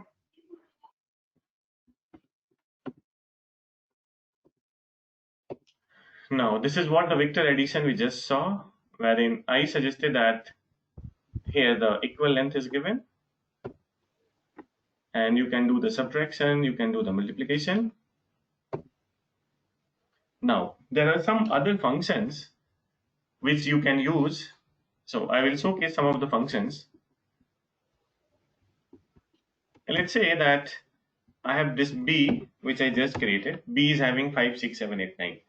If someone's saying that what is the maximum value in B, so you are saying max and writing B, it will give you the maximum value. It is saying that 9 is the maximum value. Getting it? Yeah. Then if you want to say min, it is saying that minimum is 5. If you say sum, it is going to add up all this number, 5 plus 6 plus 7 plus 8 plus 9. It is giving you 35. If Can you want, we check in combination? Can we check in combination of both A and B? What is the maximum minimum? For that, you need to put everything in one object. So you need to use a combine function, combine A and B together, then you can run. Can you show once? Yes.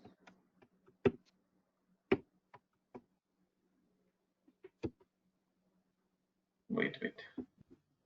This is A, this is B.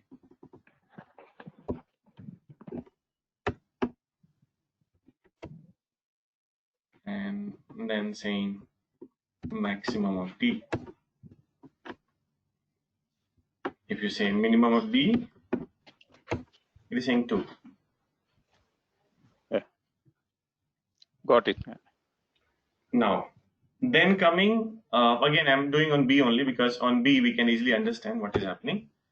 So if I run mean of B, it is saying that mean is 7, that is average.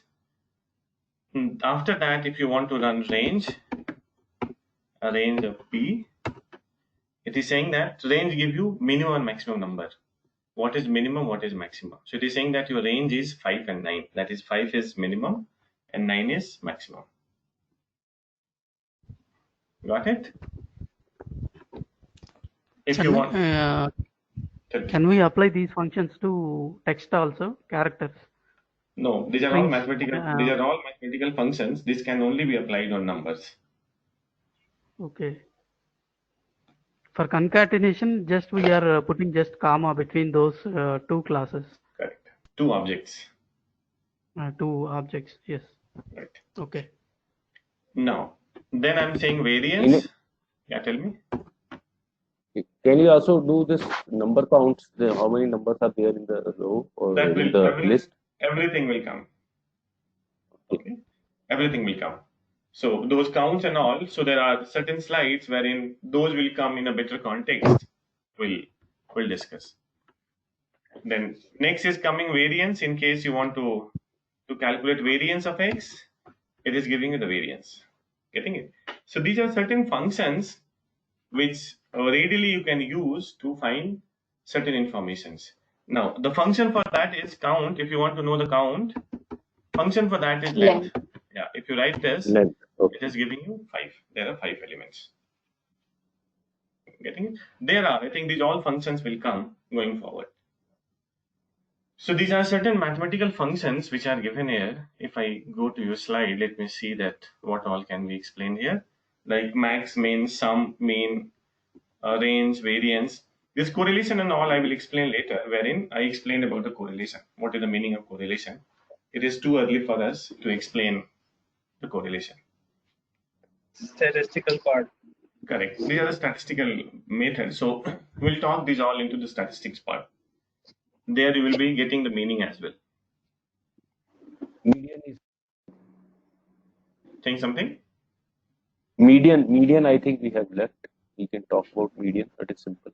I can explain, but here on this part, taking median will not make much sense.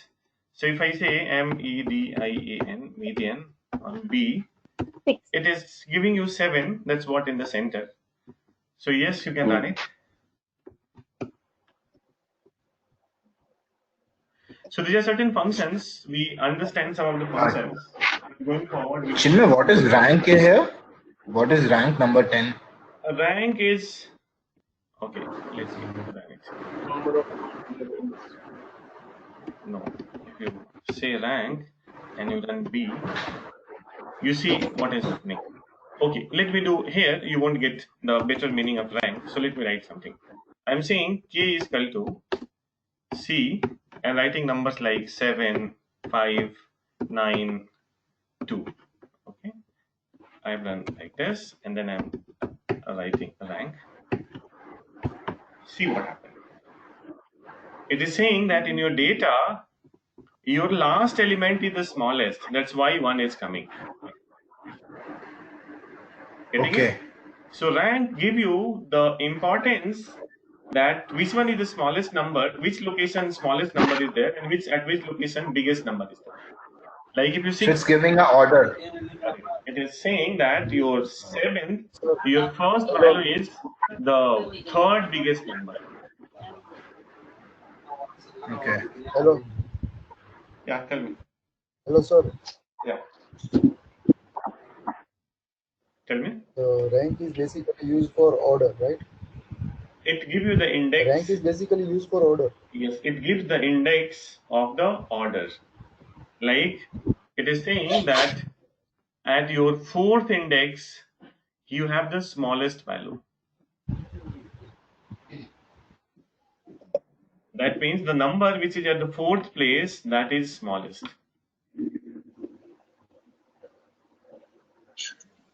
Can we reverse it? Like if you want to know the just opposite?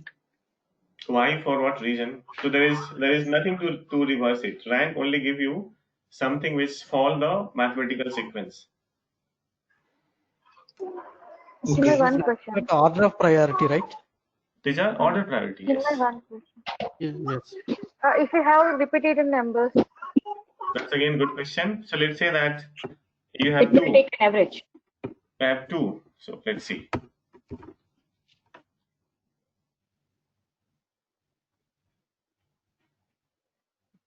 Getting it what it's doing? It is sharing the ranks between two It is. and two. It is. It is saying that it's neither 1, neither 2. Both are somewhere in Is it between. rank of I two think numbers doing the by average? yeah, probably they are doing averaging of these two numbers and giving the rank. Is it correct? I would say that's how this averaging happens. If you take the average of 2 and 2, average is 2 only. Average of ranks it is taken? Which rank? And what are you saying? What is your Average of question? rank. Now, understand what is happening. First of all, it is going to be a rank. Let's say one is rank 1, another is rank 2. Getting it? So it cannot say this is rank 1, this is rank 2. That's why both the ranks are averaged. So I think the average message which came from some of you, it is the averaging of the rank. Yes. 1 and 2 Yes. divided by 2. Yes. Great. Thanks. That's what I'm trying to say. Perfect. Now, so we saw some of the, wherever the single series is there, like X is used, I explained.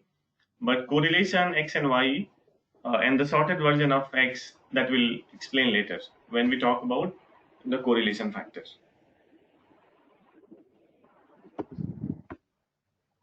Now, then we are going to talk about the list operation, that how a list is created. So from here, we are going to write some high degree of the code. So let me clean my environment now. And you need to be very concentrated here. So concentrate here. I'm saying that I am writing some object called apple, and I'm saying true, and then I'm saying 12.6, and then I'm saying 24. Got it? And these all I'm going to put into the small bracket here. And before this small bracket, I am writing something called list. Got it? And before this list, I want to store that as something called A. So you see what I did. I said that list apple true 12.6 24. I'm saying 24L. I did it, and I'm going to run it. Okay, let me run the class of A. It is saying list. Okay, if you run A, you will be getting that how different it is looking. Did you see how different it is looking? Here, your apple has come in one container, logical has come in other container, 12.6 has come in other container. So are you getting that how the display happens?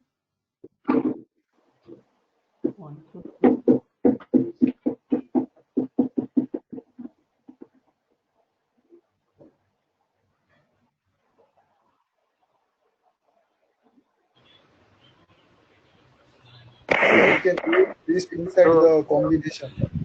We can use list inside the combine function. So I'm not So using basically, any it has segregated all the class types. Yes, so we are creating an object called list, and in that type of list, I am putting everything together. Character, logical, everything.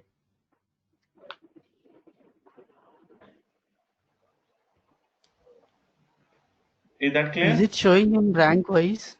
It is not showing rank wise. It is showing the alignment the way you have written. Okay. You have written apple first, apple is coming first. Then you have written true, true is coming in the second container. Okay. Is it clear? Yeah, okay, clear. Now, then I'm going to do something else here. Yeah, saying something?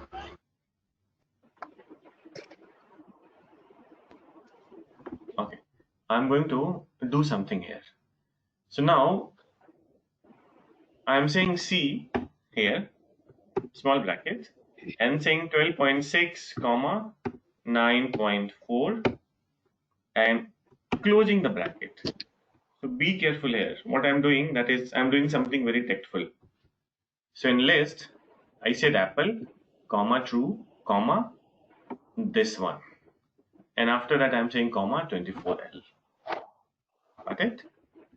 And if I run it, class again list, if I run it, look what is happening. Your 12.6 and 9.4 both are coming in the same container, container number 3.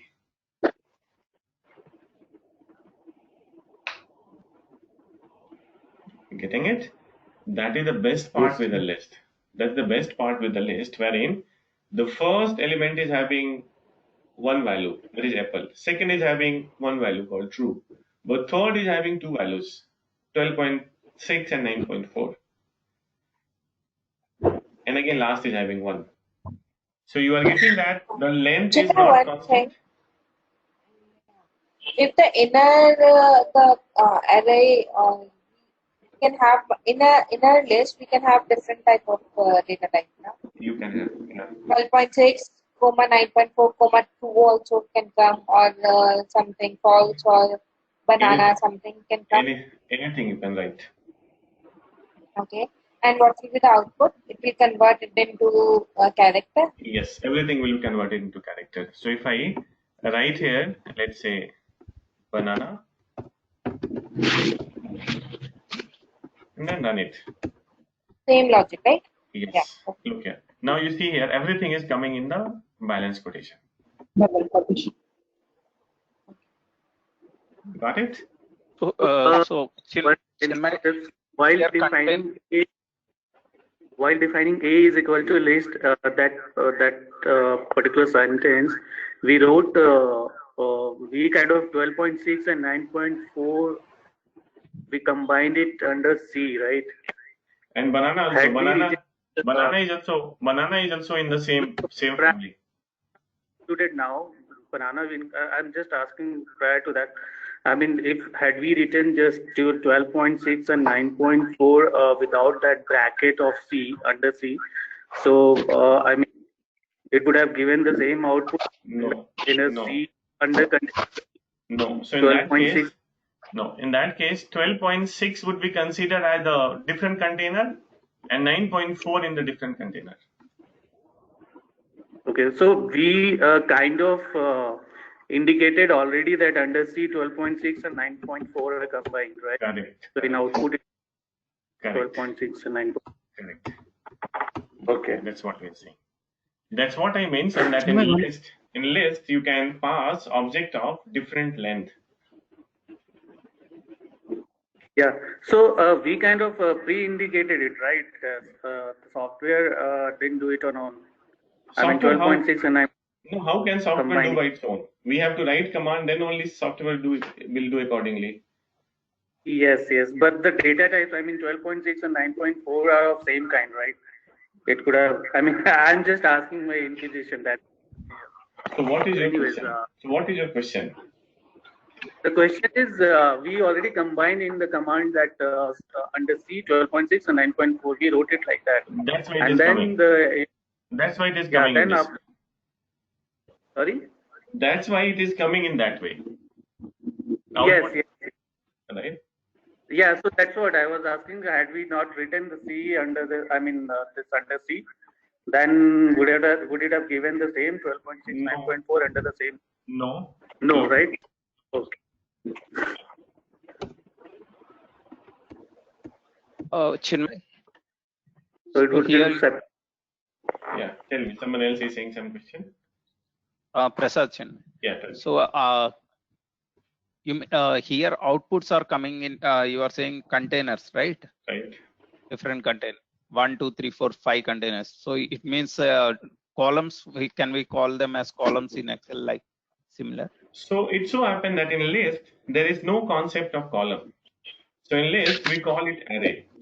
So I'm saying this is one array, So in list, arrays are separated by comma, and that was the reason that I wrote C and put like this. Sorry, I put like this. I'm saying that apple is one array, true is one array, wherein 12.6 and 9.4 are part of one array. Getting it? Can we have sublist also? We can have? Yes. Sublist also. List within a list? We can. So here, let's do that. I'm saying list, and let's say in list again you are saying, let's say 56, comma, C, 3, comma, 9. Look here, you can put a list inside the list.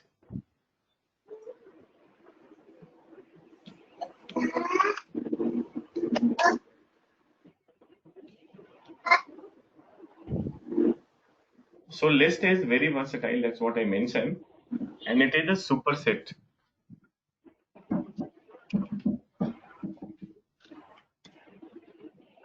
I hope that is clear. Yes. Now, Yes. with that, Yes. we are going to have a break. It's already 6 o'clock, so let's have 15 minutes break.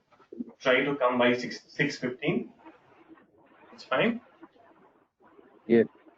A little Yeah. earlier.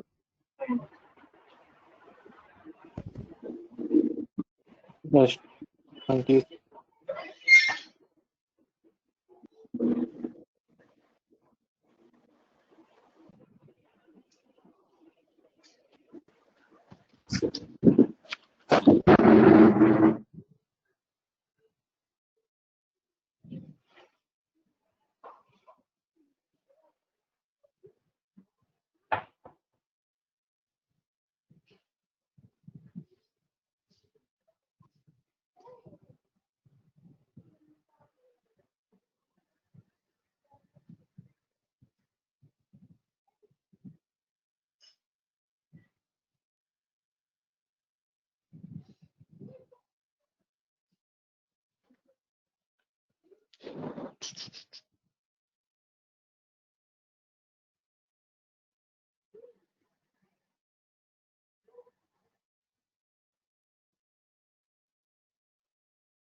ਦਿਖਾਉਣੇ ਹੈਗੇ ਆ ਪੈਪ ਲਿਆਂਦੀ ਹੈਗੀ 5 ਦੇ ਫੁੱਟ ਪੈਪ ਹੈਗੀ ਤੇ 1200 ਦਾ doctor ਨੇ ਥਾਣੇ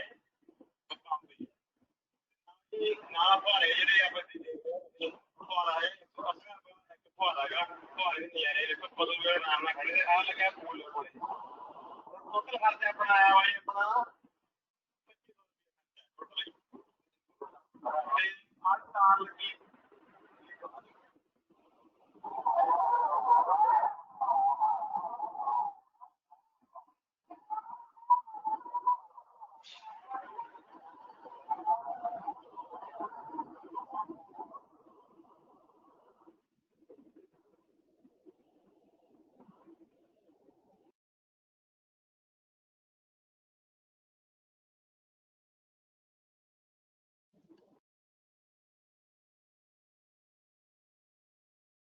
Hi all. Can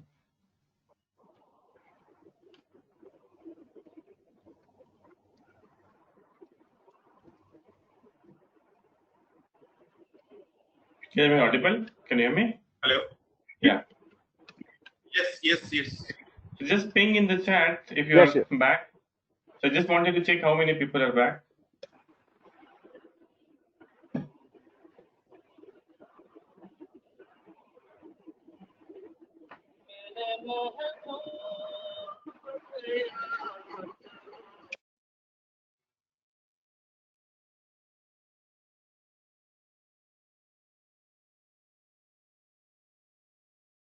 There are 23 yes messages.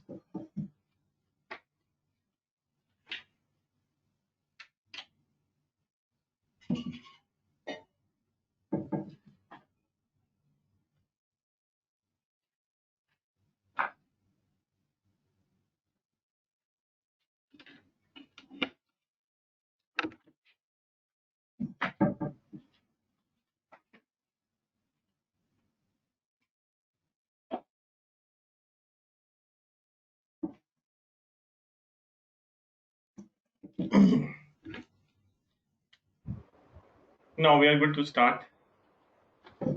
So we already gave 2-minute grace. So this is what I was explaining about list. And I hope the concept of list is clear to everyone.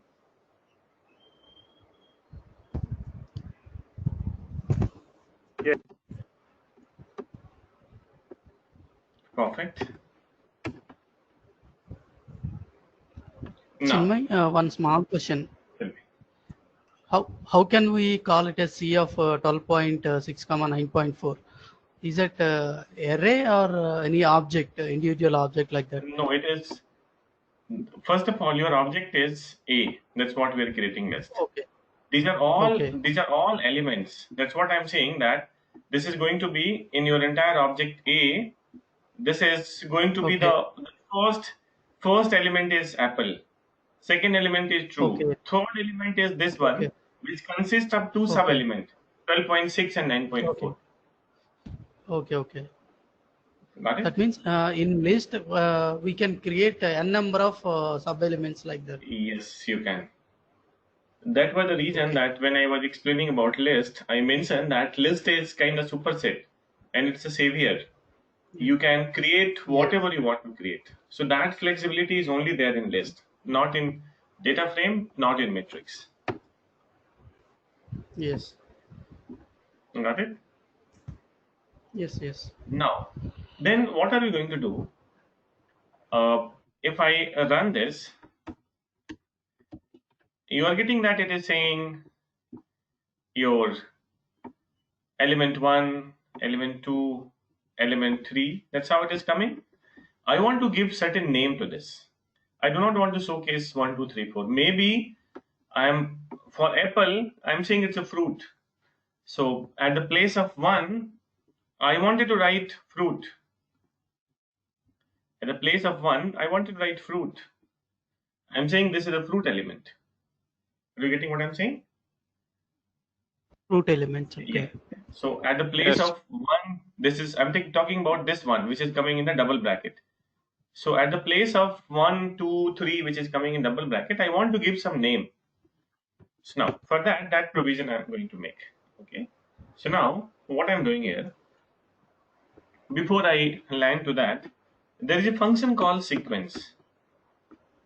Okay, SEQ, that is sequence. What is the role of sequence? It is again very useful.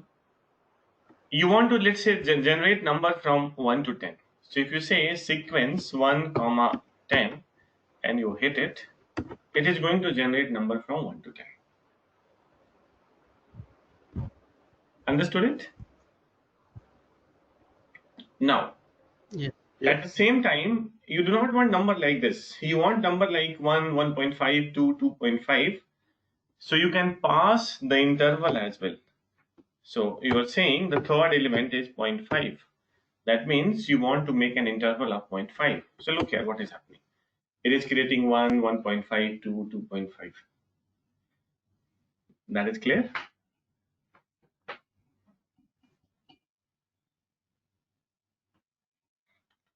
Yes. Now, this is what the role of sequence function is. Getting it? So in sequence, if you do not pass the third argument, 1 is the default one. That means if you simply write 1, 10 and you run it, you are getting that it is creating numbers at a gap of 1. That's what the increment is happening. That means by default, the third argument is 1. Look here. Are you getting that if I'm putting third argument as 1, it is giving me the same answer? Yes. Got it? Now, the next task which I'm going to do, I'm going to use this sequence function. Okay? I hope the sequence is clear to everyone. Yes. Guys, you people are I'm getting some of the chats are coming. I just wanted to set context that rarely I'm looking into the chat. In case I miss any of your question, you can unmute yourself and you can ask this question. Because for me, there are multiple windows I need to control. One is chat, other is the recording, third is those drawing. So it is very difficult to look at the multiple windows. In case you find that some of your questions are not answered, you can ask in the class. Now, then I'm going to create one list, and name of this list I'm saying, let's say this is list name is B. I'm saying B is equal to list, and inside list I'm saying Y is equal to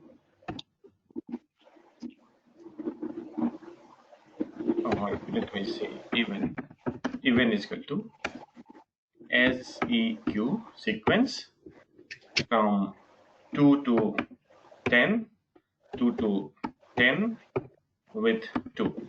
So if I run it, sequence from 2 to 10, it will give me number like 2, 4, 6, 8, 10. That's how it's going to give. The part which I just highlighted here. If I run it, I will be getting output like this. Clear? Yes. No. Yes. Then I'm saying, after that I'm saying odd is equal to. So again I'm saying sequence, and in this sequence I'm passing number from 1 to 10 with 2. So if I run it, this part, it will be giving number like 1, 3, 5, 7, 9. This is how it is coming. Got it?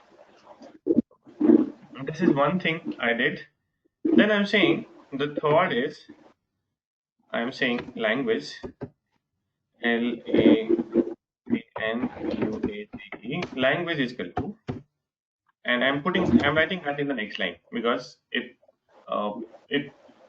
won't be visible. So I'm saying language is equal to, and in language I'm saying C, and it is going to be, let's say, R, then going to be Python, then next going to be SAS, then next going to be SQL, and 4 Appen, and then next going to be your Java. I did it. Okay. Now, if I hit it, let's see what is happening. An object called B is created, and if I run the class of B, it is saying list. Very good. If I run B, look how it is looking. Are you getting? Here it is saying that even, odd, language. It is not saying 1, 2, 3 the way it was coming earlier. Getting it? Yes. Can you all try this code? Yes, sir. Sir, Yeah. hello. This means we have renamed it. Yes, we Because rename it was those. coming as. Yes, we rename those 1, 2, 3, which was coming in the double square bracket. Okay. Got it. Okay. Sir, Tell me. hello. Yeah, tell me. Yes, sir. Sir, why even is in single quote in output? Which one? The Even. output of even. Yeah, You are even. saying even is in the single quote. Okay. Yeah. Why? There is no any logical meaning for that. So let me do one thing. At the place of even, let me say P, because there is no any other reason. You identified correctly. There is no reason for this.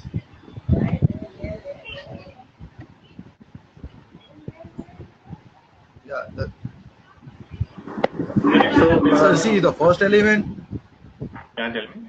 When you run the program, the first element is in the single quote.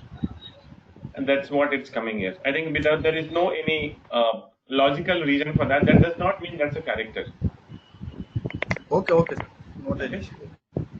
So why we including two again while writing P is equal to the sequence 210 and then again 2 sequence 10 and That's what I explained just now. When I explained the sequence part, where you, I'm not sure. Did you listen that on the sequence part? sure. No. So look here. If I am simply saying sequence 1 to 10, it is going to give number like 1, 2, 3, 4, 5, 6, 7, 8, 9, 10. Getting it? If I say 1 to 10, 2, then it is going to make a interval of 2. Look, numbers are coming like 1, 3, 5, 7. Getting it? So 1 plus 2, 3, 3 plus 2, 5, 5 plus 2, 7, 7 plus 2, 9. That's how it is coming. Oh yeah, thank you. Got it? Now, is it clear to everyone? That's how it is happening? Yes. Yes. Yes. Yes. Okay. Now, then I'm going to do some more. There's a small doubt. Tell me. Previously, when we had run the code, which we showcased like B in console, there was also a dollar sign previous to B, odd, and language. So, does that signify anything, or does it mean anything, or it's No, just nothing. why is that dollar sign coming? Nothing. So currently, if I clean it and rerun it, like if I rerun it, that would have come due to some other reasons. It's only B is coming. That's what I activated. Got it? Okay, fine. Yeah, okay, fine. That's how it's coming. Now, then I'm moving to the next part. And now we're going to talk about combining two lists. Combining two lists. That's what this lists. So I'm going to create list 1. So simply I'm saying list 1 is equal to, in place of list 1 you can write whatever, A, B, C, D, X, Y, Z, it's your call. And so let me write A, B, C, D, because that will confuse, because list is a function and list is going to be object. So I'm saying A is equal to list, and there I'm saying 1, 2, 3. It is done. Then I'm saying B is equal to again list, and in this list I'm saying like Sunday, and then I'm saying Monday, and then I'm saying Tuesday. That is perfect. So these two lists are there. If I run A, look how your A is looking. If I run B, this is how your B is looking. Got it? It is very obvious. Then what I'm doing, I'm going to use a function called C, And inside that C, I am passing list A and I am passing list B. The way I use C in other scenarios in past, wherein inside C, I passed 2 elements. Okay, I passed 2 objects. Now look what happened. When I am running it, it is going to bring everything from A and everything from B in a single container. Look here. This is what C A comma B I run. So first it is printing the value which is coming from A, and after that it is printing what is the value coming from B. I hope that is clear. Yes. If you want to create a new object called D, just create it and write D. A new object is created wherein the element of list 1 and list 2 is bring together. I hope that is fine. Yes. Okay. Now, then I'm going to explain about something again very, very interesting. I'm saying sequence 1 to 5. Sorry, 1 to 5. Chinmay, one doubt. Tell me. I just pinged a query code in the chat. Okay. In this, we are not renaming it now. No. Y is equal to list, even odd language. No, we are not. So what you did, in the way you ping the code, you are calling object call even odd and language. Okay. That's a good one. I think And that's that is creating a list, yeah. Yeah, Okay. that's a better way to create list. Sorry? That's a better way to create list, wherein you are creating by help of the multiple objects. That's a good way. Okay. Now, let's say that I'm saying sequence 1 to 5. This is how it is coming. Then I'm saying list. And I did it here. If I run it, it is saying that this is your list, which is starting from 1 to 5. Now, I am calling it as K. I'm saying K is equal to something this way.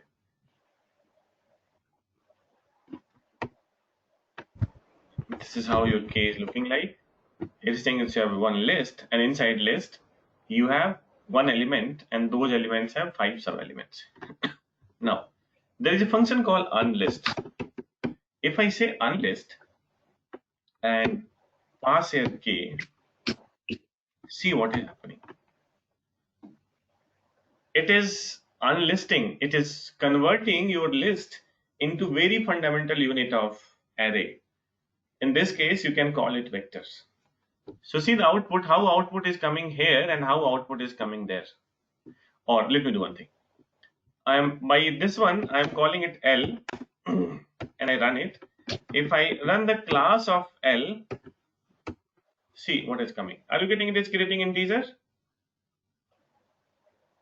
That means I created a list and there is a function called unlist. That function helped me to convert a list into a very basic unit, be it integer or be it number.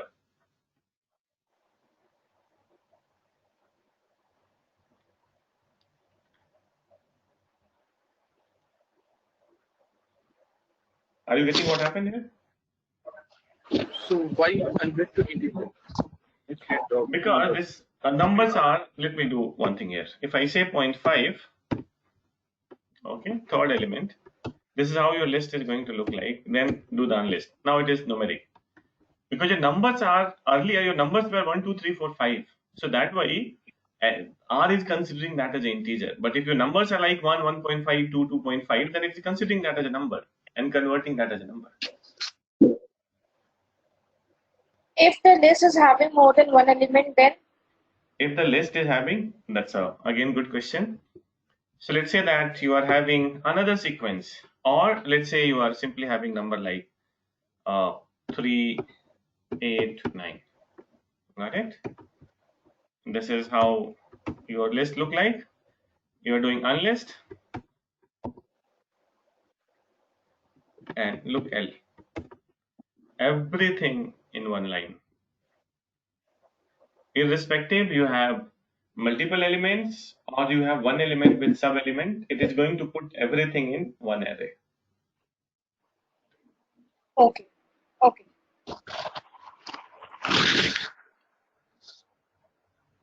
I hope it is clear to everyone.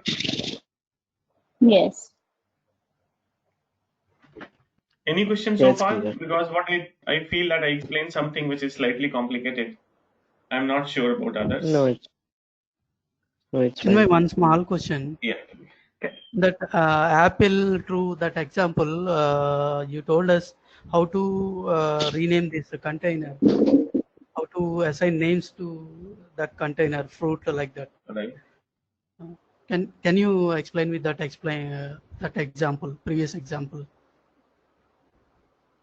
Okay. What I did here, I'm saying that I'm defining P is equal to sequence of something. Okay. And saying odd is equal to sequence of something. And then saying language is equal to something.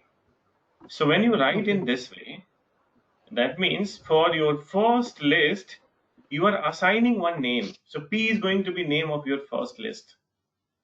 At the place of 1, 2, 3, it is coming in a double square. It is going to come this P odd or language. Okay. Got it? Yeah. Okay. Like if I do not say anything here and do not say anything here, you will find difference here only. Okay. This is perfect. Let me write here. If I write B, look what is happening. Initial 2 is coming 1, 2, but third is coming with language because I assign a language for the third element. I'm saying that for my third element, name is language. Okay. Got it? Okay. Sequence function is, can we apply this sequence function to rename that container? That means list headings. Yes. So what all output you are generating by help of sequence, you are storing by name of A. And this one you are storing by name of B. And then you run it. So it is going to display those A and B. Look here. Okay. Okay. I hope that is clear. Yes. Yes. Chinmay, can you explain that unlist part? So I said that if you have a list and you want to convert that as a very fundamental unit, like let's say numeric or integer, so by help of unlist you can do it. I have a list here, this one. If you look at the list, this is what my list is. Okay. I want to bring that into a normal number form, very fundamental unit of numeric. So I'm saying unlist. I'm saying unlist k and storing that as L. If I run L, look here what is happening. These all numbers are unlisted and displaying like an array or like a vector. Got it? Got it. Now, then we are going to talk about array.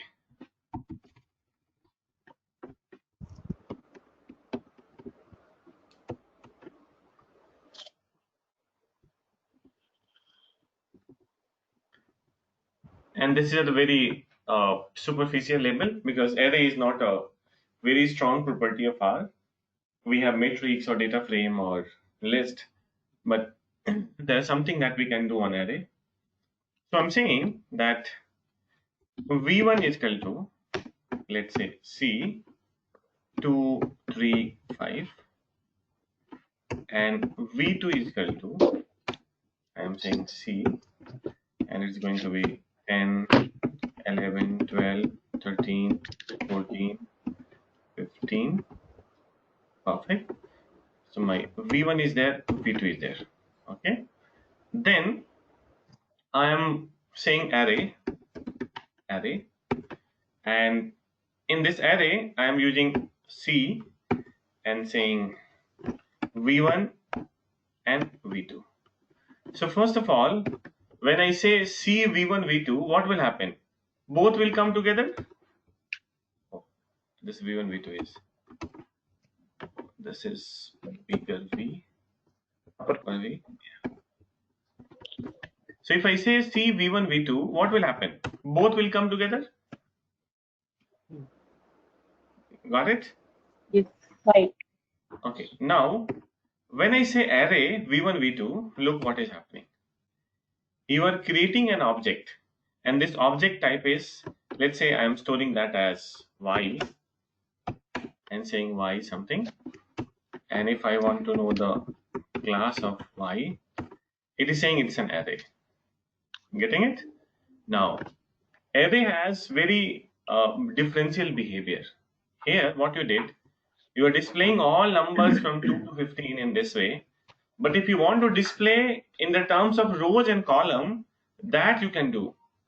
So now you are saying here, the second argument you are going to add, and you are saying dim, that is dimension.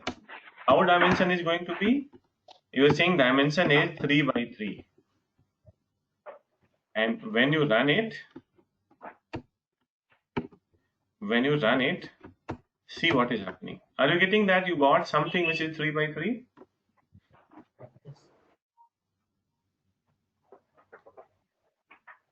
Yes.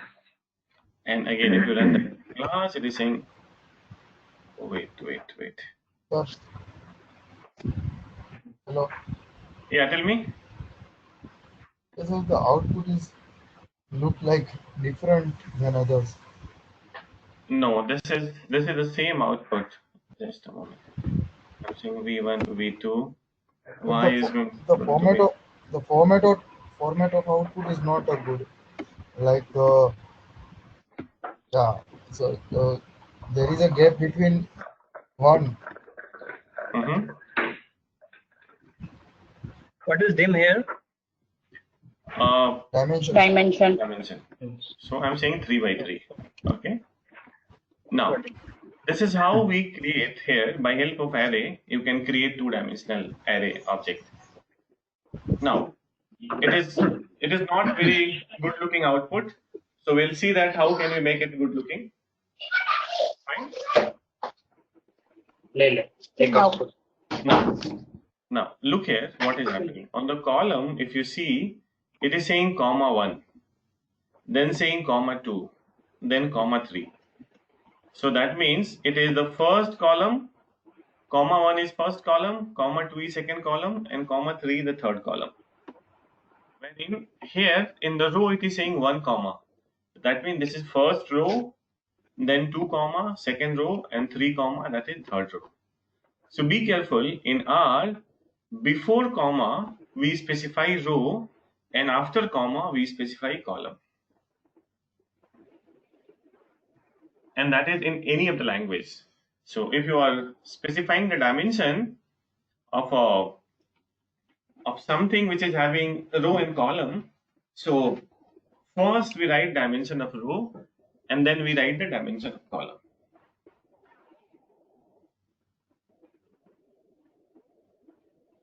Is that clear?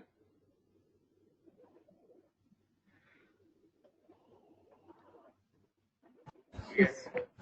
Now, then as someone mentioned that it's not very good looking stuff, I want to convert this one as column 1, this one as column 2, this as column 3, wherein 1 comma I wanted to do row 1, row 2, row 3. That's what my next objective is. Got it? For that, I want to make some provision. I'm saying that A is equal to C, and I'm saying call 1, call 2, column 2, that's what the call is. I'm saying call 3, this is my column. And then I'm saying B, I'm going to create B is equal to C. Again, I'm saying row 1, row 2, row 3. So I did it.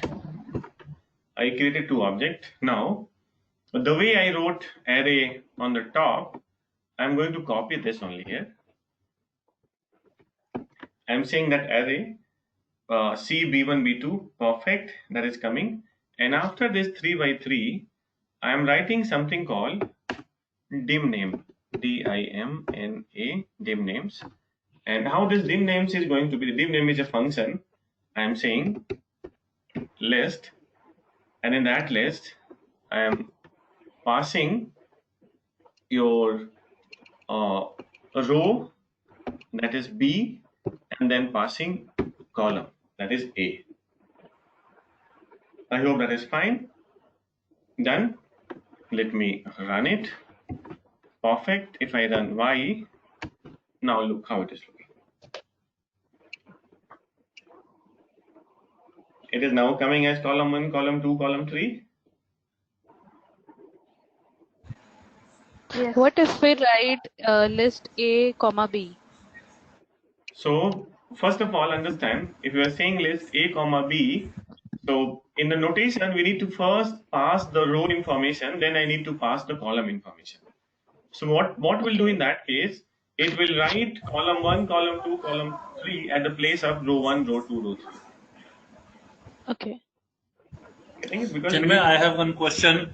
Sorry, Chinmay. I have one question related to vector 2. In between, my voice was I am not able to listen. In vector 2, our program is taking first 3 as a second row and the third as a third row. Can you please explain one more time? In vector 2, okay, when we are creating 3 cross 3 matrix, okay, so vector 1 is taking first row, vector 2 is creating 2 rows. So what is happening? Understand. So the moment I am saying C V1 V2, so now the individual role of V1 V2 gone. Here everything is coming together. Look here how it is coming. Got it? Okay. So it is no more vector 1, vector 2. I bring everything together and put in a single container. Got it? Now, then what I'm saying, sure. I'm saying that from there you split that into 3 rows. I'm not getting the names of the rows and columns. Getting? I'm not getting the names of rows and columns. Row 1, row 2, and column 1. Have you written the same code? Yes. So let me do one thing. I'm going to ping that in the chat. Can you try to run my query? Please. I ping that. Can you tell? Yeah. Chinmay, Tell me. this dim name is a variable for giving headings, right? Or you have given this name? No, it's a sub function which is predefined. Yeah, this is the predefined function, right? Yes. For giving the headings for column and row. Correct. Okay. Yes, correct. now I'm getting it. I hope that is fine for So everyone. some of the students, yes. So some of the students are get difficult to understand the dimension name list is the twice B and 1. It's better to seems like a to B. Okay, so do one thing. Just do one thing. So change the variable. Okay. Change the object. Like okay, sequence. Yeah. Okay. Okay. Wait, I will do that. So you are saying do it A. Okay. Do it A and do it B. That's what you're saying? Okay, sir. Okay. And then then I'm saying A, comma B. Or B. Yeah. Thank you so much. So now you will be getting your everything is following proper. Got it? One quick question. Can we change the name of the row and column? Like, can we make it ABC? Matthew, your voice is very low. Could you be please close to your mic? Yeah. Yeah. Am I audible now? Yes. So can we change the name of the row and column instead of the predefined one? Can we make it like fruits, vegetables, and something else? There are ways to do it. Now you tell me what name you want to give. So I will tell you that how it happens here. Okay. So I'm just putting here enter to get some more space. I'm saying dim name list, and now I'm saying C, and you want to change some name. Getting? So let's say that at the place of your row 1, row 2, row 3, you are saying salary, then you are saying, wait, let me put double quotation. You are saying salary, then you are saying bonus, and then you are saying variable. Got it? Now at the place of B also, which is your row, so you are saying C, and now you are telling here different names you are passing, like names you are passing like James, and then you are saying Alex, and then you are saying Tom. Got it? Do it. Who is stopping? Okay. This is what the best part with the programming. Getting it? Yep. That you are free to write the code the way you want. Either you make provision on the top and then call it, or you write everything here. So what the problem happens when you are writing here, the chances of doing mistake is very high. That's why object itself. Yeah, that's why it is suggested that create object and then call the object. You must see here at the end there are three brackets, and it is too confusing for a beginner. That why 3 brackets are coming. Yeah, fair enough. Got it? Chinmay, I have one question. Tell me. Hello. Yeah, tell me please. Yeah, when we are writing y equal to array C v1 comma v2, and I am using dimension instead of 3 cross 3, I am writing 3 cross 4 or 4 cross 4. Then what value will take the array? First of all, understand that the moment you are talking about a 3 plus 3 by 3, that is you are going to have 9 elements. Getting it? Okay. 3 Yes. rows, 3 columns, that means 9. And here, can you count how many elements are there? 3 here and 6 here. 3 plus 6, 9. Getting it? Right. So it is good. It is good that you give only the dimensions which are predefined, like 3 plus 6, 9. So make a dimension wherein it is going to be 9. It should not be more than 9. That's what the ideal way is. Got it? Right. Hello. Yeah, tell me. Hello, Chinmay. Yeah, tell me. There is problem with my R Studio from few minutes. I can't execute the code in console. So I would say that restart your close R and R Studio, again reopen it. Yeah, I will do it 2 times, but there is no change. I think in that case, the only option is to restart the system and then see what is happening. Okay. Okay, thank you. Now, this is how we define the names in column. So I'm going back to your PPT, what your PPT is saying.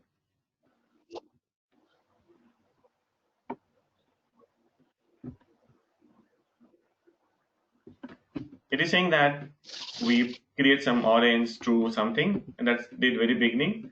After that, we passed like R, Python, Julia, Java, and we did it. In our case, we wrote like ABC. Here, someone has written even number, odd number. It's your call. It's the same program. Now, after that, we combined 2 lists together and we got something like this: 1, 2, 3, Sunday, Monday, Tuesday. We did it. And then we discuss about unlist, that's how the unlisting happens. We create a list and after that we unlist it. Then we are talking about V1, V2, creating array, saying dimension is 3 by 3. So earlier we got like this. Later on, we made some provision to write like row 1, row 2, row 3, or column 1, column 2, column 3, and we are getting output like this. So this is what given in your slide. Sir. Yeah. Tell me. Hello. Yeah, tell me. Sir, can you please share me the PPT with us? PPT? No, I can't share PPT. Okay, sir. due to the constraint and all, this PPT is only for the training purpose. This materials and all you can access via LMS. If you are not having LMS access, then I can talk to admin. But PPT sharing is not permitted from Imaticus.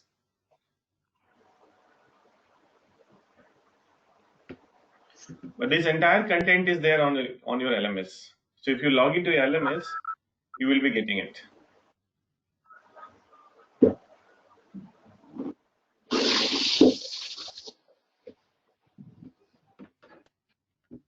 This is what I Chinmay, can you Chinmay, can you give the admin name whom we can reach? Okay. So those who are coming from Bangalore, do one thing. There is a guy called Sadaf.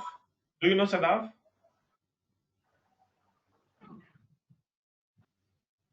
No, we know I something. am from Hyderabad. Okay. So to whom you coordinated for the payment on the other admission process? Ramya. So talk to her and say that you do not have LMS access. Okay. For Hyderabad, it is Uday, government admin. You talk to admin, you talk to admission, they will guide you to the right person, that who is admin. Yeah. Okay. Yeah, I think I can share the contact of Uday in our WhatsApp group. Yeah, please. That will be helpful. Else, what will I do? I will talk to Bangalore admin guy that there are people from the multiple centers. It would be good if we send a message in WhatsApp from the different location that who is the person to whom someone is supposed to contact for this LMS access. Okay. Nisha Singh is a. Yeah, because this understand this PPT is only for the training purpose, and that is only available at trainer level. And as per the instruction, we are not supposed to share this PPT. So that is one limitation at my end. So the PPT which you are showing and the learning path, the LMS, will there be any change or no? Exactly the same. So just a moment. I think this is again a big apprehension. So give me one moment. I will log into LMS and I will show you this contents. Fine? Yeah, sure. Just a moment. I'm going to stop sharing for time being. Then I will again share my screen.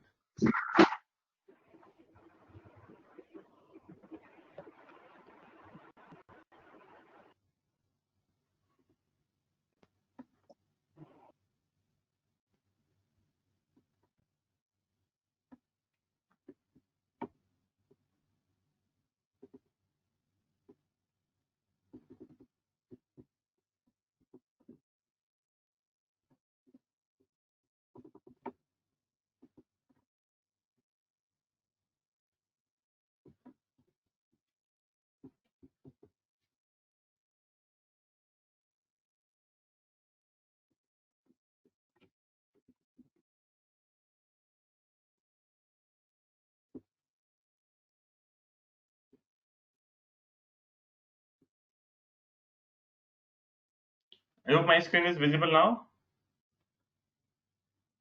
Yes, Chinmay. Now, look here. If I go to the PPT here and see how it is happening. So I will showcase all the discussion that we had. You will be getting that it is exactly the same content. Square root and all that is previous day discussion. Today's we started with hello words. Then we discussed about the vector, matrix, list, data frame. This is what we got.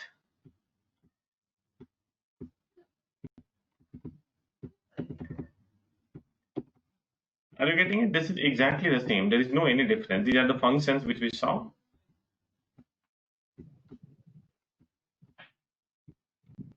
So this is the same PPT. There is no difference in PPT. Got it? Yeah. Yeah. It's the same content which I'm using. Chinmay, can you please show us the location where we can find that? So now for in my case, my location will be different. Your location will be different. I think in last class, someone demonstrated where is it. So you need to log in your LMS, and in that LMS, For some people it is KPMG and for some people it is JPEG. So you click on that particular place, you will be getting this entire access.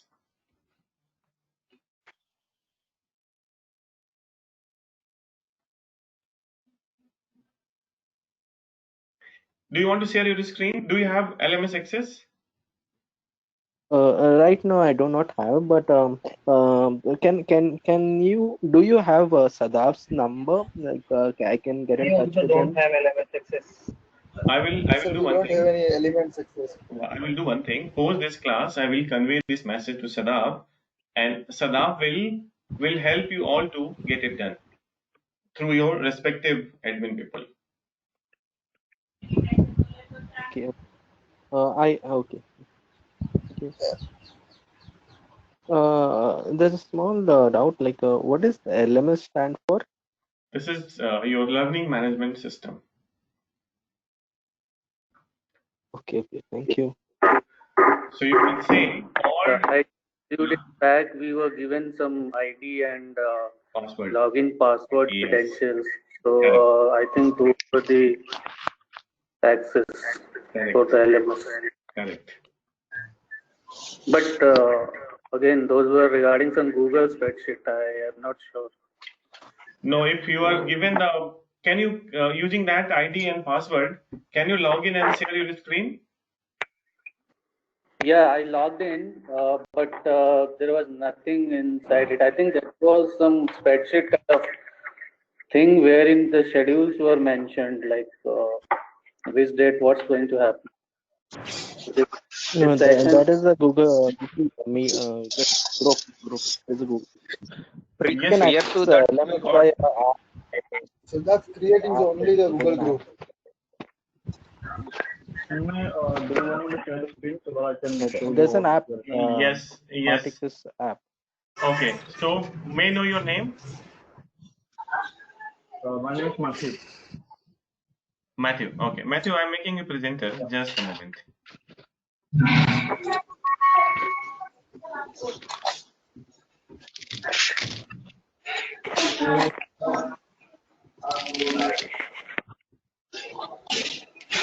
I made you presenter, Matthew. Now you can present it.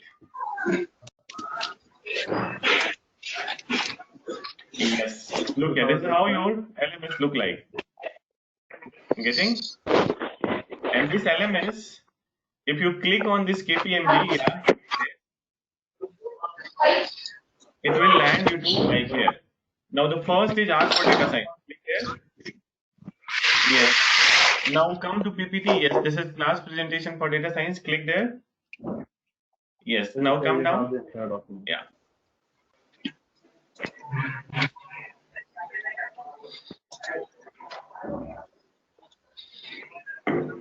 Understood. Getting it? Thanks. This is how your LMS look like.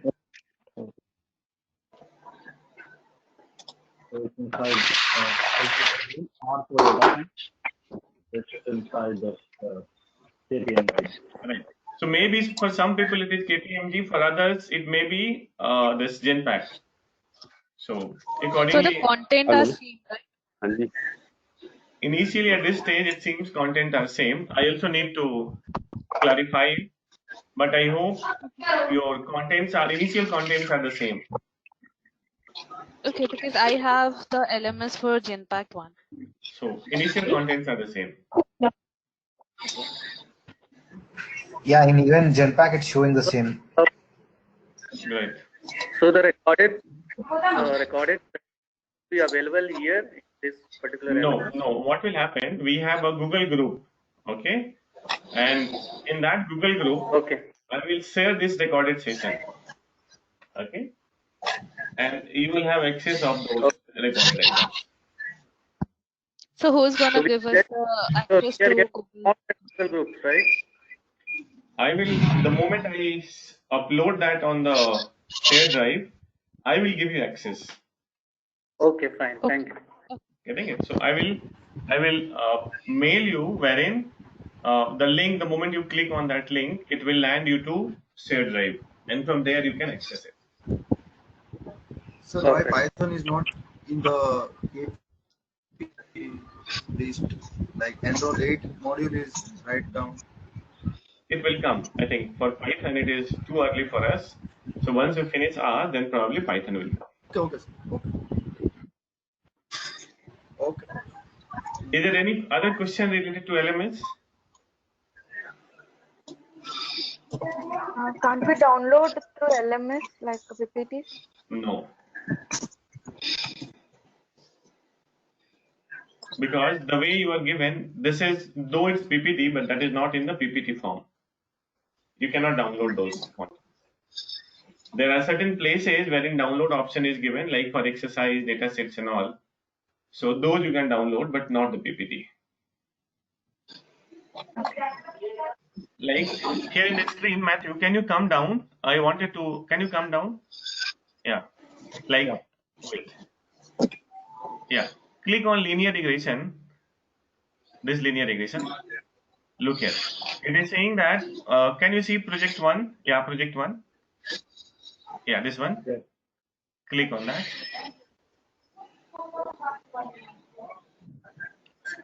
Now, can you click on dataset 3? Yeah, click on that. You may be getting that there is download option. Can you see there is download option?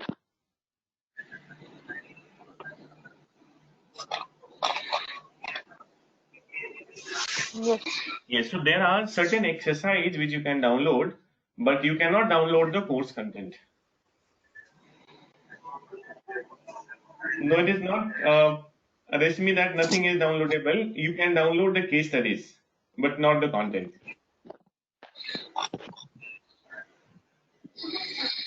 Clear? Awesome. So those recorded sessions videos are downloadable? Yes, you can download that. The one which is going from my side, you can download it. Because I will give you the edit permission, so you can download it.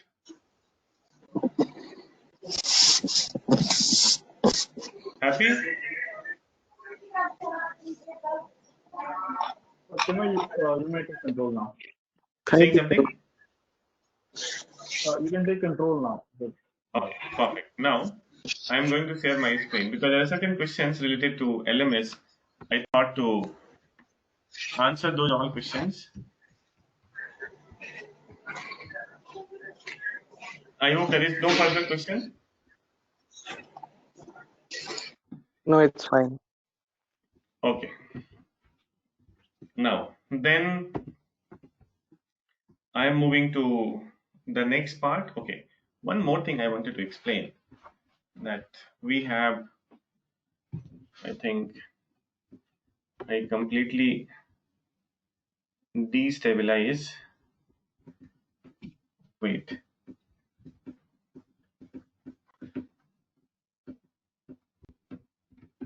I said here A, and last I simply pass A, and here I passed B. That's what I did.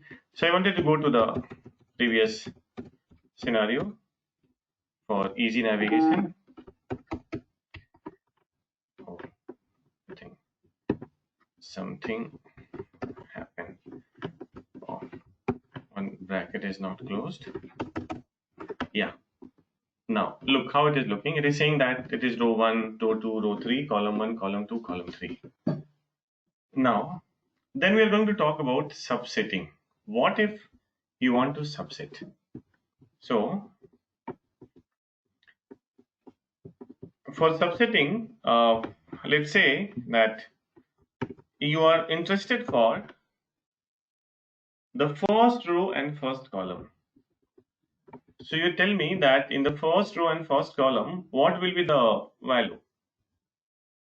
What will be the value of first row and first column? 2. 2. Yeah, 2. So I'm saying first row and first column. You're getting what output has come? 2.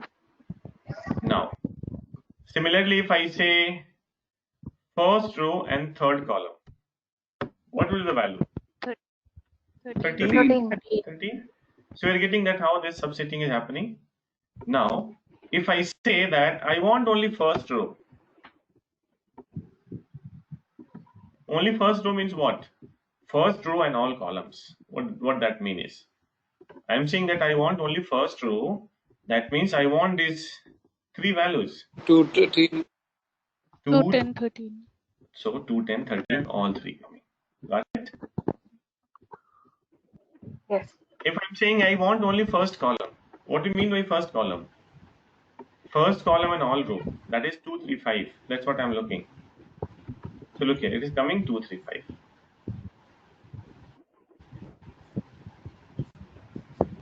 Sir, maybe it's a slicing.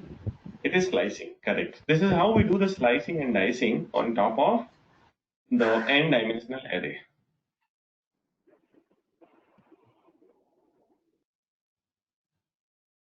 That is clear?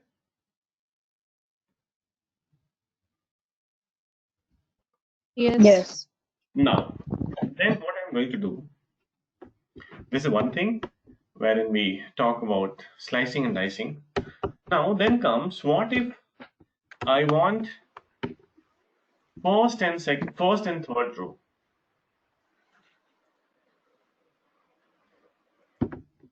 My y is looking like this. I want first and third row. Then how to write? Like this? Yes. No, first of all, let me put the square bracket. If I write this, it is saying first row and third column. This will be the row and Third column. Yeah. First row and third column it represents. Yeah. So first row and third column, that is 13. You're getting here. I'm saying that I want first row and third row. Then how should I write?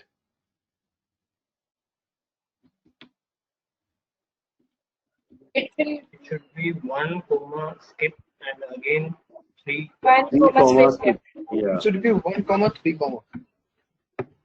1 comma 3.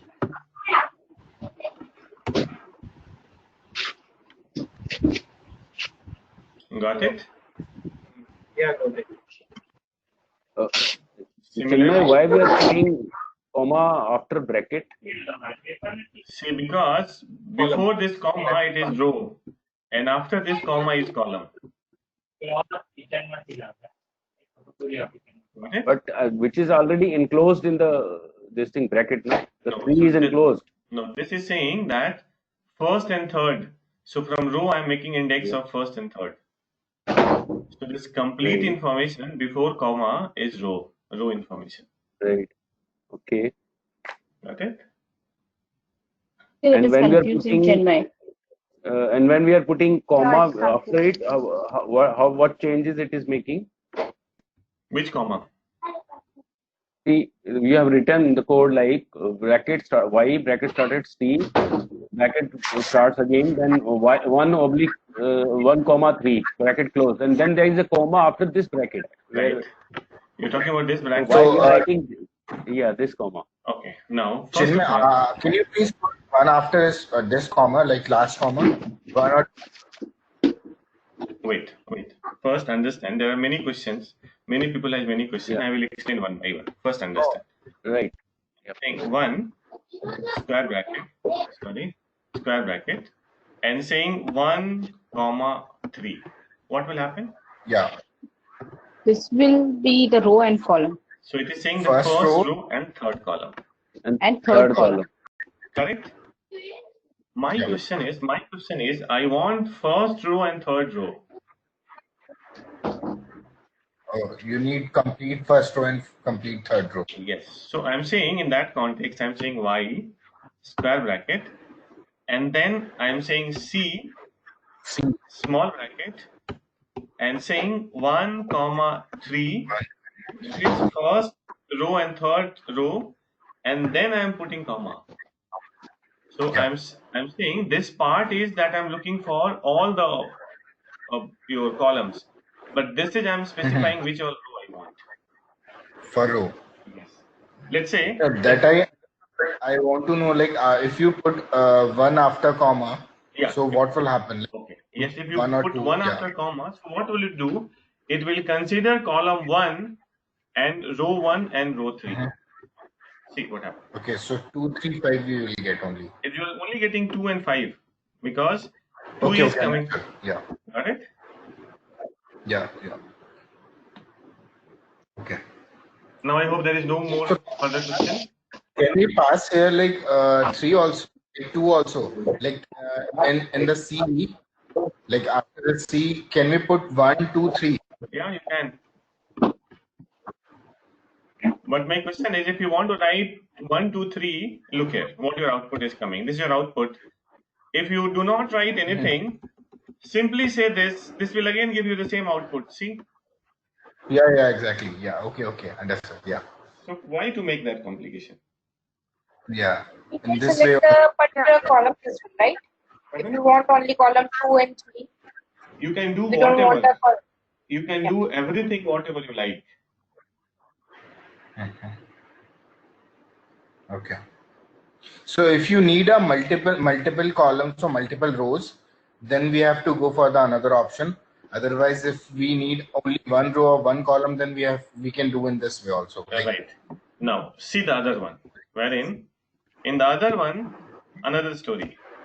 I'm saying that I want first row and third row and second column and third column. So I'm saying C, first row and third row and first column and second column. Now you tell me what will happen.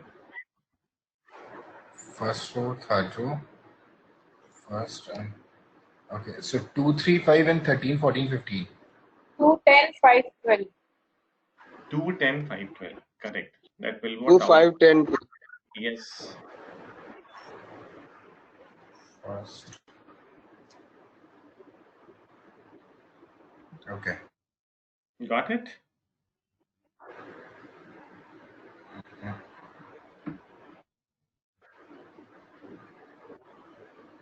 So you can do all possible type of slicing and dicing. Okay. 1, 1, 1, 2, 3, 1, 3, 2. Clear?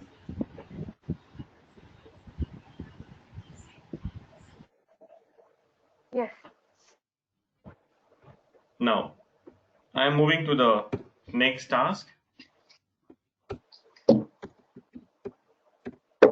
Now, in next task, I am going to use a function called apply. Apply, oh, double P. Apply. And I am saying that I want to apply on Y. What I want to apply?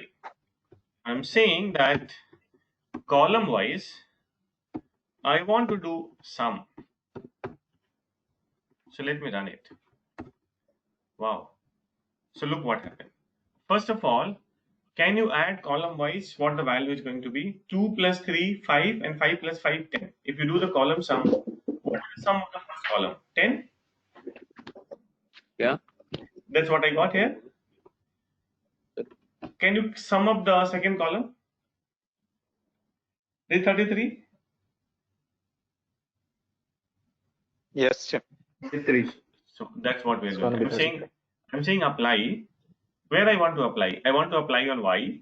That's what Y object I created. And how I want to apply? I'm saying that I want to apply column wise. So be careful. 2 is indicator of column and 1 is indicator of row. So you're saying that this application is going to be column wise. And what application do you want? You want to sum it up.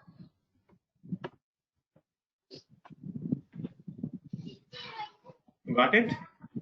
If you write mean, it will give you the mean. What is the average of column 1, column 2, column 3? So one is represent the row and second is represent the column, right? Yes. Now, if I replace with 1, so this is what my Y is. The moment I am saying 1, I am going to do row sum. So row sum, what will the row sum? 2 plus 10, 12, 12 plus 13, 25. So first is going to be 25. Are you getting? It's saying that row 1 is 25. Yes. Yes. So this is a function. Yes. This is a function which you can apply to perform certain tasks row wise or column wise.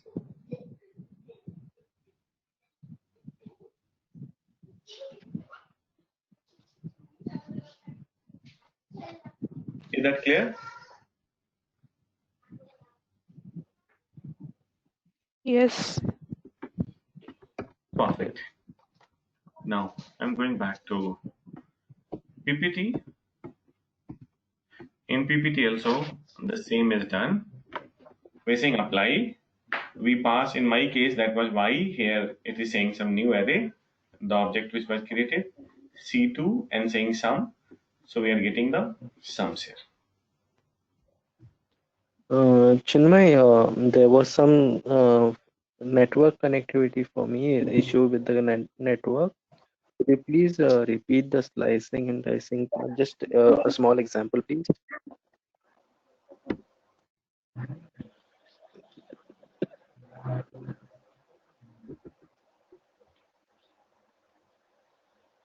Hello, Chinmay. Yeah, wait. Yeah, there was a network issue for me. Could you please give a small example for this Okay. See here. array slicing because of the network issue I could not please. This is why this is what we got. Now I am saying that I am interested to get first row and first column. Now you tell me what will be the value of first row and first column. What will the value? First row and This is what the 2 will be. okay. This is what. So the moment you say first row, first column, you are getting this 2. Okay. Got it? If you do Yeah, not write anything at the place of the row, that means that indicator is you are looking for all rows and first column. All rows. Okay. It is taking all rows and taking the first column. Got it? Similarly, if you say Yeah, for understood. row and do not say for column, it is going to take one row, first row, and all the columns. Got it? Yeah, understood. If you are interested for first and third row, using C 1, 3, and just run it. It will give you row 1 and row 2, all the columns.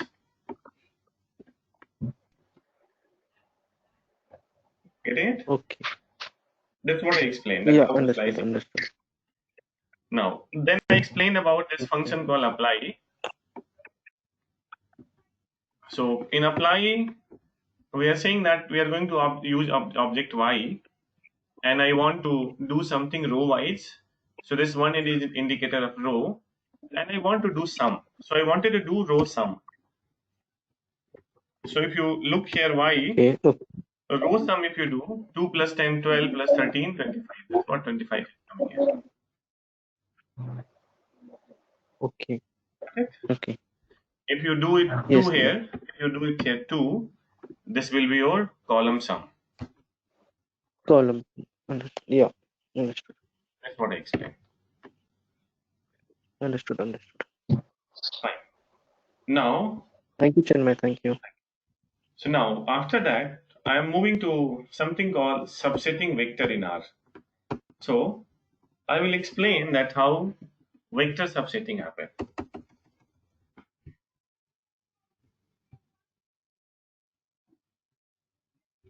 So let's say I have A and A is equal to C 2, 3, 5, 7. Okay, I run it. If I say A square bracket, be careful, now I'm using square bracket. If I say A square bracket 1, you see what is happening. I'm saying that from A, I want the first element. So inside square bracket, we always pass the index. So if I do it, it is going to give me the first element. If I say 3, it is going to give me the third element. And my third element is 5. That's what is coming. Got it?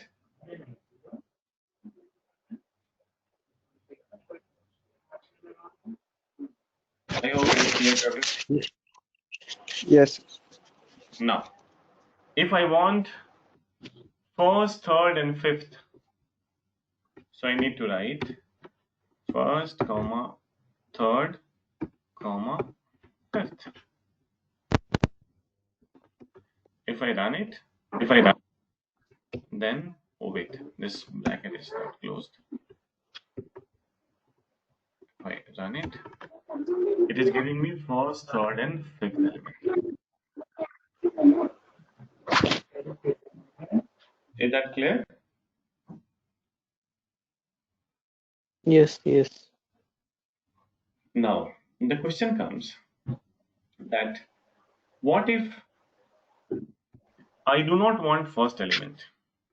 So I'm saying A square bracket.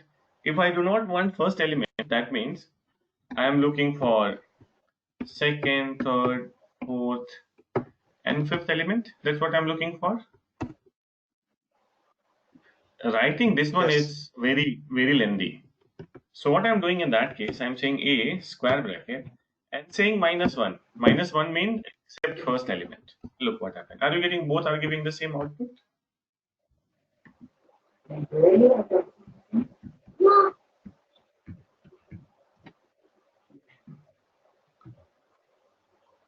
Is that clear?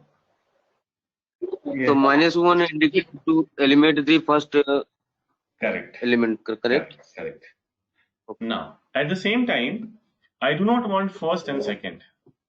Then what I need to do? I need to say C small bracket -1 comma -3 small bracket close. This will not give me the first and third element. Is that clear? Please do not disturb. Else, Chinmay, one question. It is taking value from -1, 0, 1, 2. No, it is not so. It is simply index. I'm saying that I do not want my first element and I do not want my third element. My first element is 2 and third element is 5. Yeah. So instead of -1, if we can put 0 and 1. That won't work. That won't work because indexing in R never start with 0. It always start with 1. Okay. Okay. Got it? Now, here I was saying that this is the way Minus is basically used to remove. Exclude, not remove, you can say exclude. Now, the way I wrote here, if I same one, if I put minus sign before minus C and then I say 1 comma 3, that will also work. Both will give me the same answer. Look here. This code and this code both are giving me same answer. So what I did here, I put negative before C. Either you do in this way or you write negative with each and every element. It's your part. Welcome back to the second session of Learning R. In this session, we... Is it clear to everyone? Yes. Yes. Yes. Yes, sir. I'm getting very strange sound from the background. If and this creates a list. And if you see in the environment, People, can you mute your mic?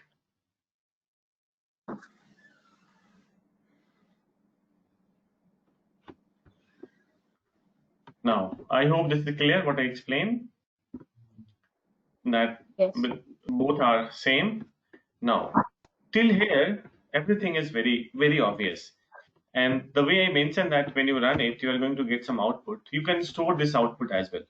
So if you are saying that B is equal to this one, this output is going to stored in B. And if you run the object B, you are getting the output. Fine. So you can store that by giving any name to any of the object. That is clear? Yes. Now, till here it was very obvious. So I mention that if I say A and put square bracket 1, it is going to give me the first element. Got it? If I say 0, it is not going to give me anything. Getting it? So there was one question regarding 0. So 0 is not an index. That's why we are not getting anything. Got it? Now, then I am planning to do something new. So now I am saying B is equal to C 2, 3, or say 2, 4, 6. Let's say I wrote. Okay. And if I say B square 2, I will be getting 4. It is very obvious. Correct? Now, I'm going to write this in other way. So I'm saying B square bracket and then saying false, then saying true, and then saying false. I think it needs C. Yeah, it does not work. Just a moment. I need to put C.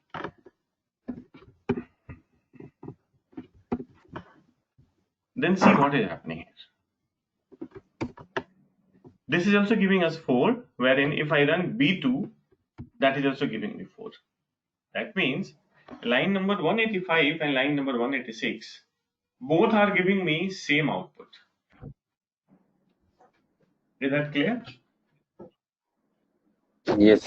Understand what happened? But you have, but you have not enclosed double quotes for Because false, true, no, and false. no, these true false are logical. For logical, it is not required. Okay. If we write 0 instead of false, will we give it same results? No.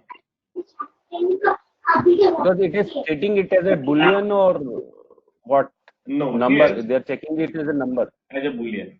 It is taking that as a boolean. So it's making.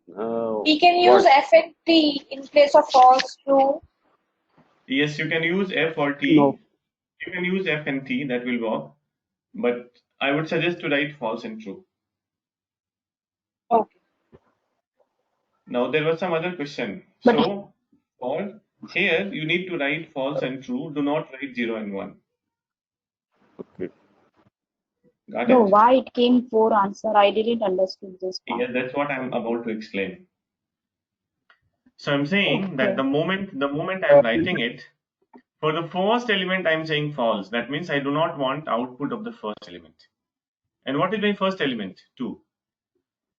Right. For the second element, I'm saying that true. That means I want output. What is my second element? 4. For the third element, I'm saying no, I do not want output. That's what I'm saying false. That's why I only want output for the second element. And that's what my second element is 4. That's what I'm getting. Chinmay, what if all the 3 values are false? Again, it's a very Then good will question. not get any. It's a very good question. Nothing. What if we pass only 2 values? Third is blank. This one? Second will be true, right?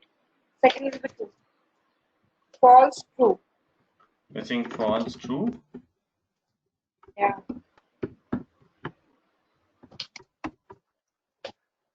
Second.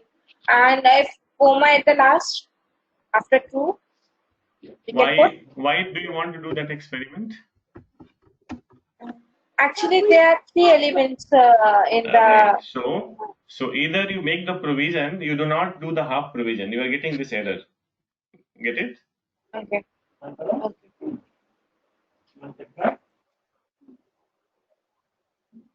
Chinmay, if the line is very lengthy, in that case, what is the use of this kind of a command? No, there is The no. list is very long. Yes. So this command is not useful in that case.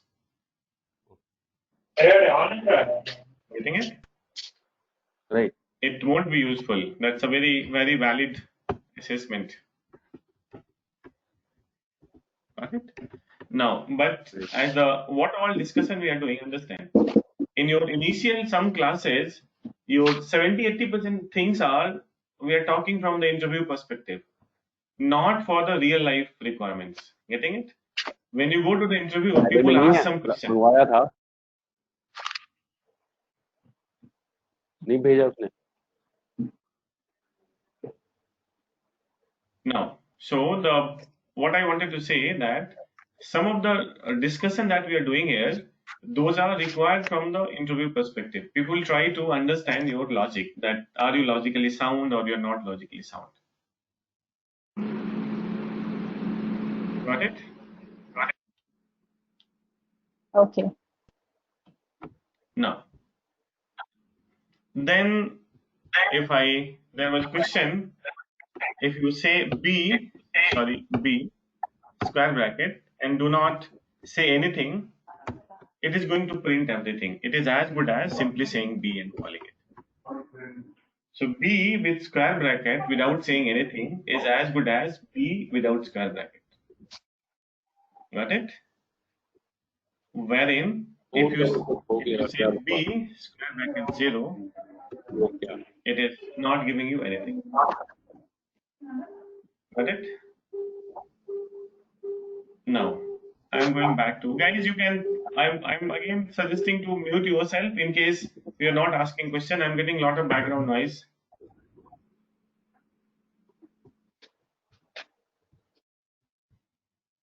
Now, in terms of subsetting R, what some theory is given, saying that you can use some positive integer. The way we pass some number like a square bracket 3, we got the third element.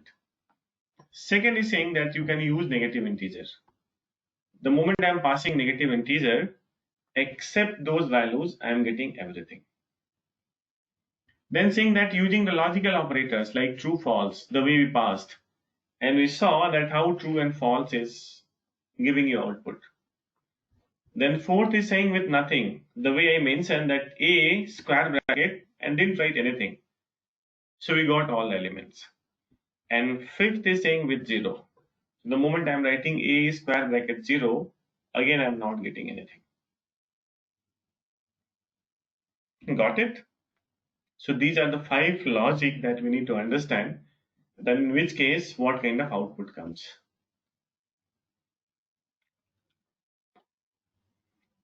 Is it clear? Yes.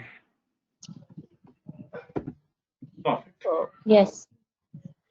There is some question. Durga, you're saying something?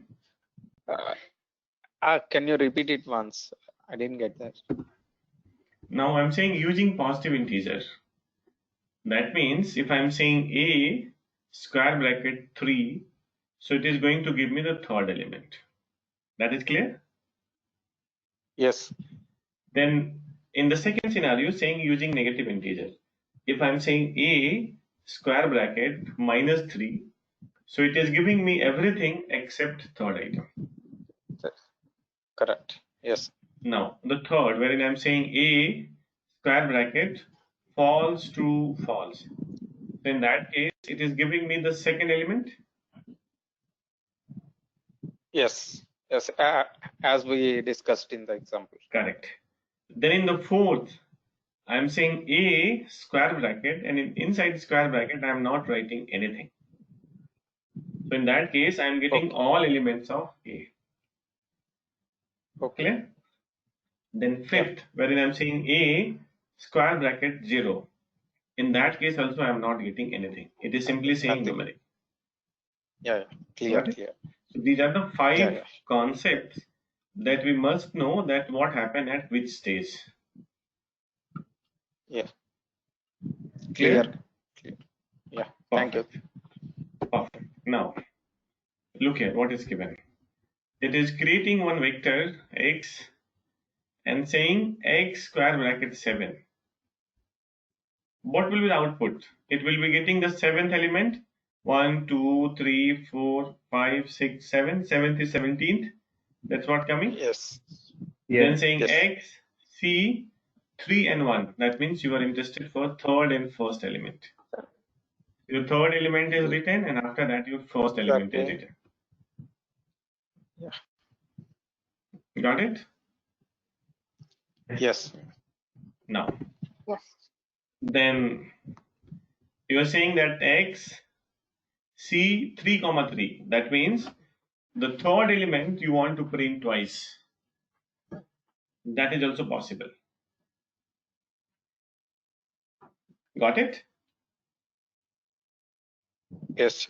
Now, then saying x c 2.1 and 2.9. What does it mean? As I mentioned that these are only the indexes position. So position cannot be 2.1. Position cannot be 2.9. So what R does, it truncates or it deletes the decimal values. It only considers the non-decimal numbers.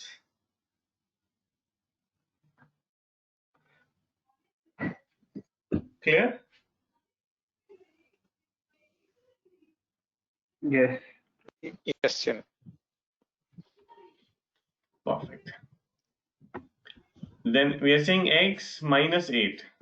That means except 8th position element. Yes.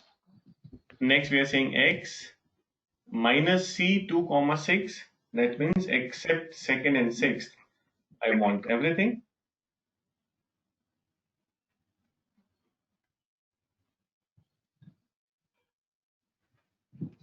Yes. Now, then this is what I wrote: true, true, false, false. Yeah.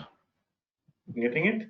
Now, there is one more thing which is very interesting, which I will explain. I just saw it.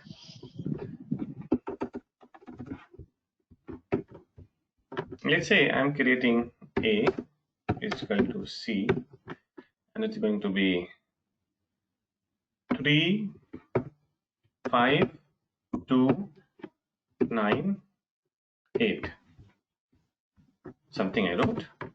And then I am saying A greater than 3. If I run it, see what is happening. Can someone explain me that what happened here? It is checking whether Number greater than 3 is true and other than less than is false. Correct. That's what is happening here. Got Yes. it? Yes. Now, if that is the case, I can write, let me take only, okay, that is fine. Okay, if I write A square bracket and I'm saying C,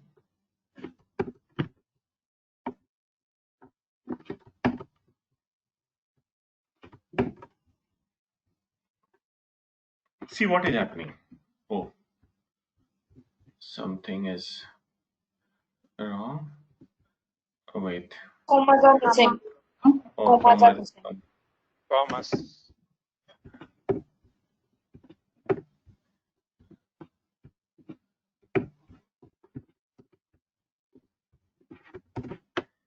So did you see what happened here? Where all you are getting true, you are getting output for that only. Is that clear? Is that clear? Now, Yes. that means at the, if I am going to run this one, I am getting the same output the way it is coming here. So if I say A square bracket A greater than 3, so this will line number 198 will give me the same result which 196 is giving. Look here. 196 and 198 both are going to give me the same result. Yes. Got it? Now the question which someone says that if we have very lengthy argument, writing true, false is not going to make sense. I would say that is subjective. It makes sense as well. Getting it? Yes. Yes.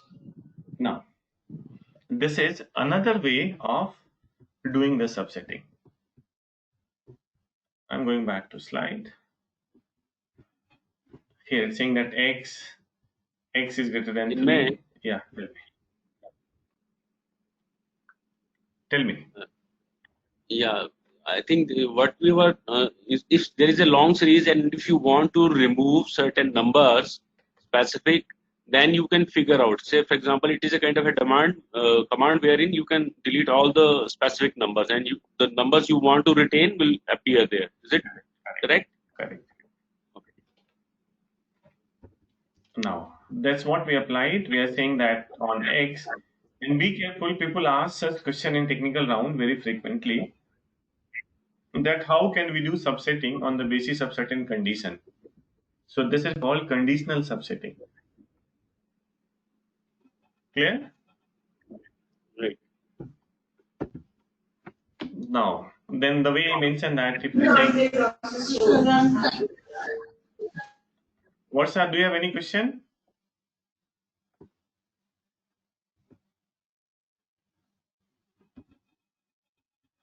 Now, if you simply run x with the square bracket without saying anything, it is going to print you everything. That's what we saw.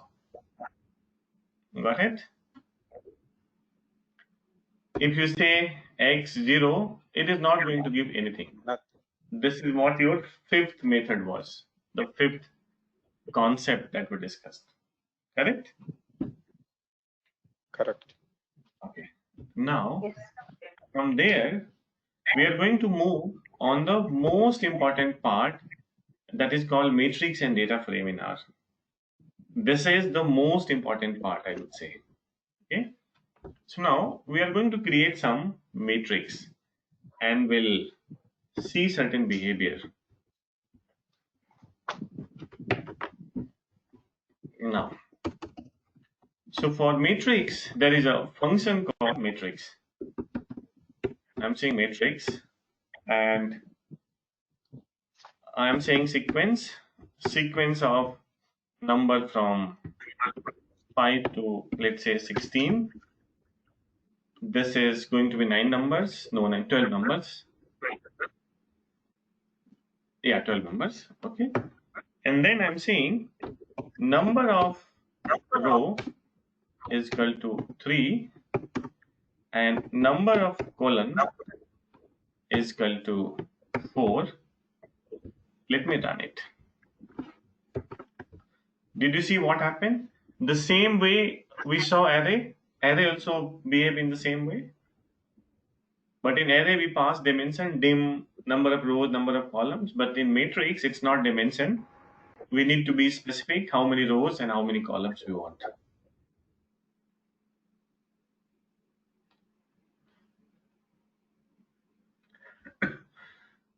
I hope that is clear. Yes. Yes.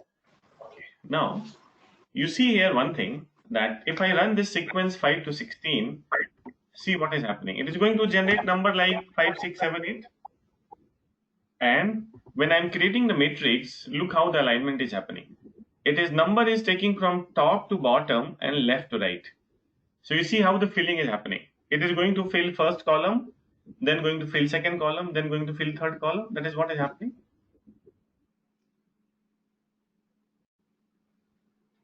Is that clear? Yes. Now, but if you want to change this behavior, you want to say that no, it's not in that way. So you can add the third argument saying that my row is equal to true. You want to do it by row, not by column. And now see what happened. Now these numbers are first going to fill row.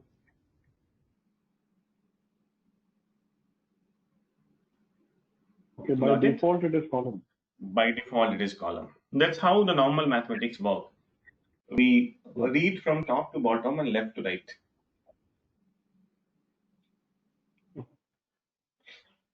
Actually, sorry, little bit confused. Can you please repeat once?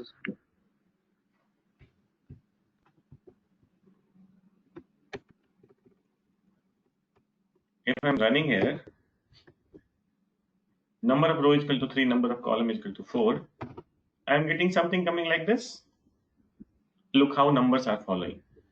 Number is coming 5, 6, 7. That means from top to bottom, and then from 7 it is going to 8. That means left to right. So first it is filling the column. That's how the filling is happening. First column is filled first, second column is then third column.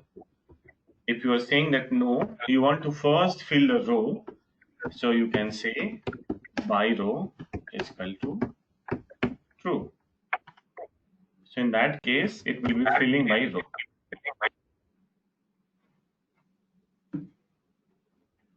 Okay, now got it. Thank you. Clear? Now, again, if you want to, let's say I am naming it something called M,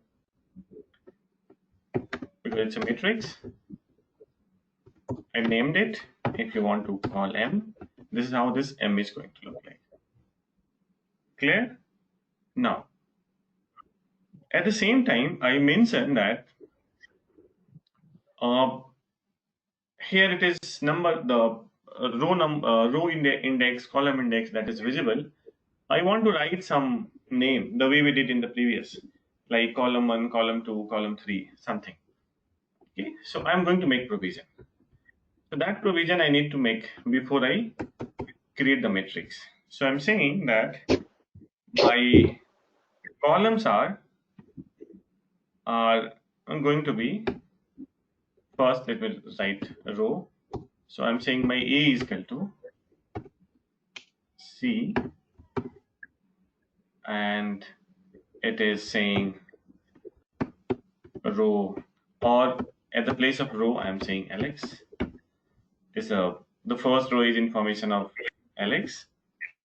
Second is I'm saying for James. The third is for, let's say, Tom, and the fourth is for, let's say, Zim, and the fifth is for, let's say, Andrew. No, we have only row I'm saying, so 3 rows. I'm making 3 rows, so 3 rows only required. Sorry, I made more. I only did 3.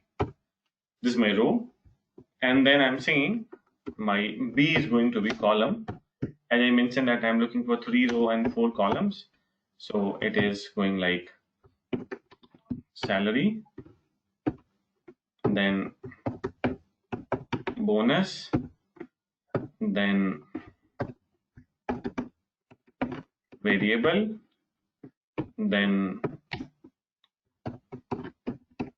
office setting. So what is happening now, organization is giving money for the people to set up their office at their home. Let's say if those who are lucky who are getting. So these are the 4 columns I'm saying. Now I'm saying matrix 5 to 16, number of row is equal to 3. Fine, number of column is equal to this one, by row is equal to true. Now I'm going to add the third argument. Here I'm saying dim name.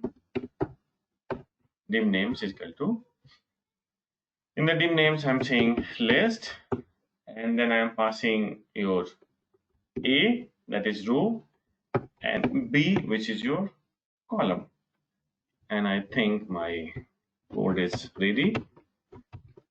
Yes, it is coming. Did you see what I did here?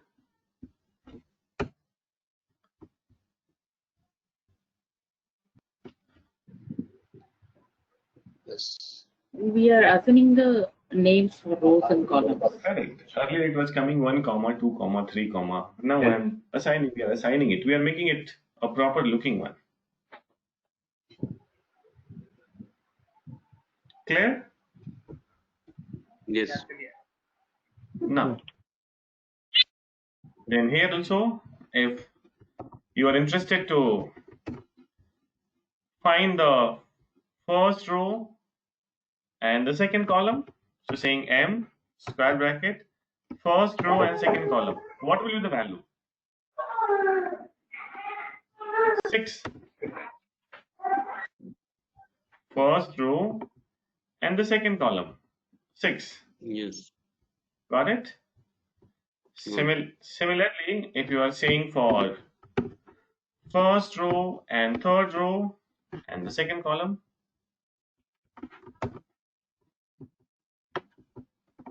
look here. First row and third row and second column, that is 6 and 14. 6 is coming for Alex and 14 is coming for Tom. Clear? Yes. Similarly, if you say that first row and the third row and you're looking for second column and the fourth column. Wow. Got it?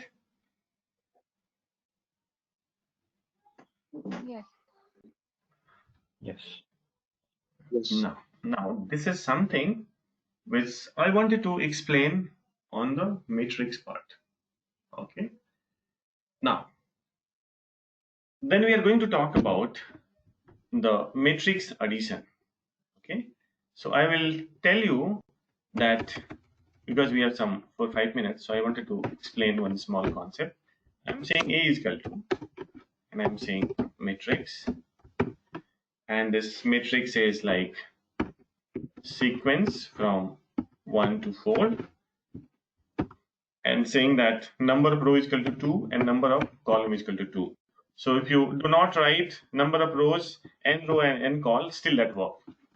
It is not hard and fast rule that we need to write. Look at. So the first argument is for row and the second argument is here. This 2 is coming for row and second 2 is coming for column. So understand.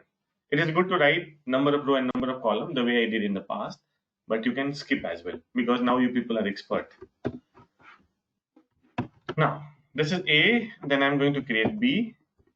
My B is going to be again a matrix which is coming from a sequence of 7 to 10 and saying 2 rows and 2 column. My B is done. I'm writing it. So look, this is how my A is looking. My A has 1, 2, 3, 4 and B has 7, 8, 9, 10. Then what I'm going to do, I'm saying A plus B. Wow, I added it. So value of both the matrix are you getting? 7 and 1 added it 8, 9 and 3 added it's 12. So we are doing a normal matrix addition. Yes. Got it? You can do subtraction as well. You can do multiplication as well. Everything. And you can do division as well. It's your call. Got it? Got it. Now I'm going back to slide. So here it is saying that in terms of matrix and data frame, let's see what all given. First we created a matrix. Here it is passing number of row. It is not compulsory to write number of column as well, but passing number of column is good habit. So you follow the code which I suggested. So you're passing number of rows and passing number of column, and finally you are getting this matrix. Now, then we created like row 1, row 2, column 1, column 2, and accordingly we are getting the output. Then, okay, it is not important. Then we did something, we added the matrix 1 and 2. So I created matrix 1 with number 1 to 4 and second with number 7 to 10. And we are doing the matrix addition. That's how the addition happens. Then subtraction happens. Then your multiplication happens. And then your division happens. So now with that, we completed till matrix, that how matrix is created or how can we perform certain tasks over matrix. In the next class, we'll start with data frame, and data frame is the most important part. So I mentioned that matrix and data frame, these are the two things which we primarily use in data science. So your next class is going to be very interesting and very informative.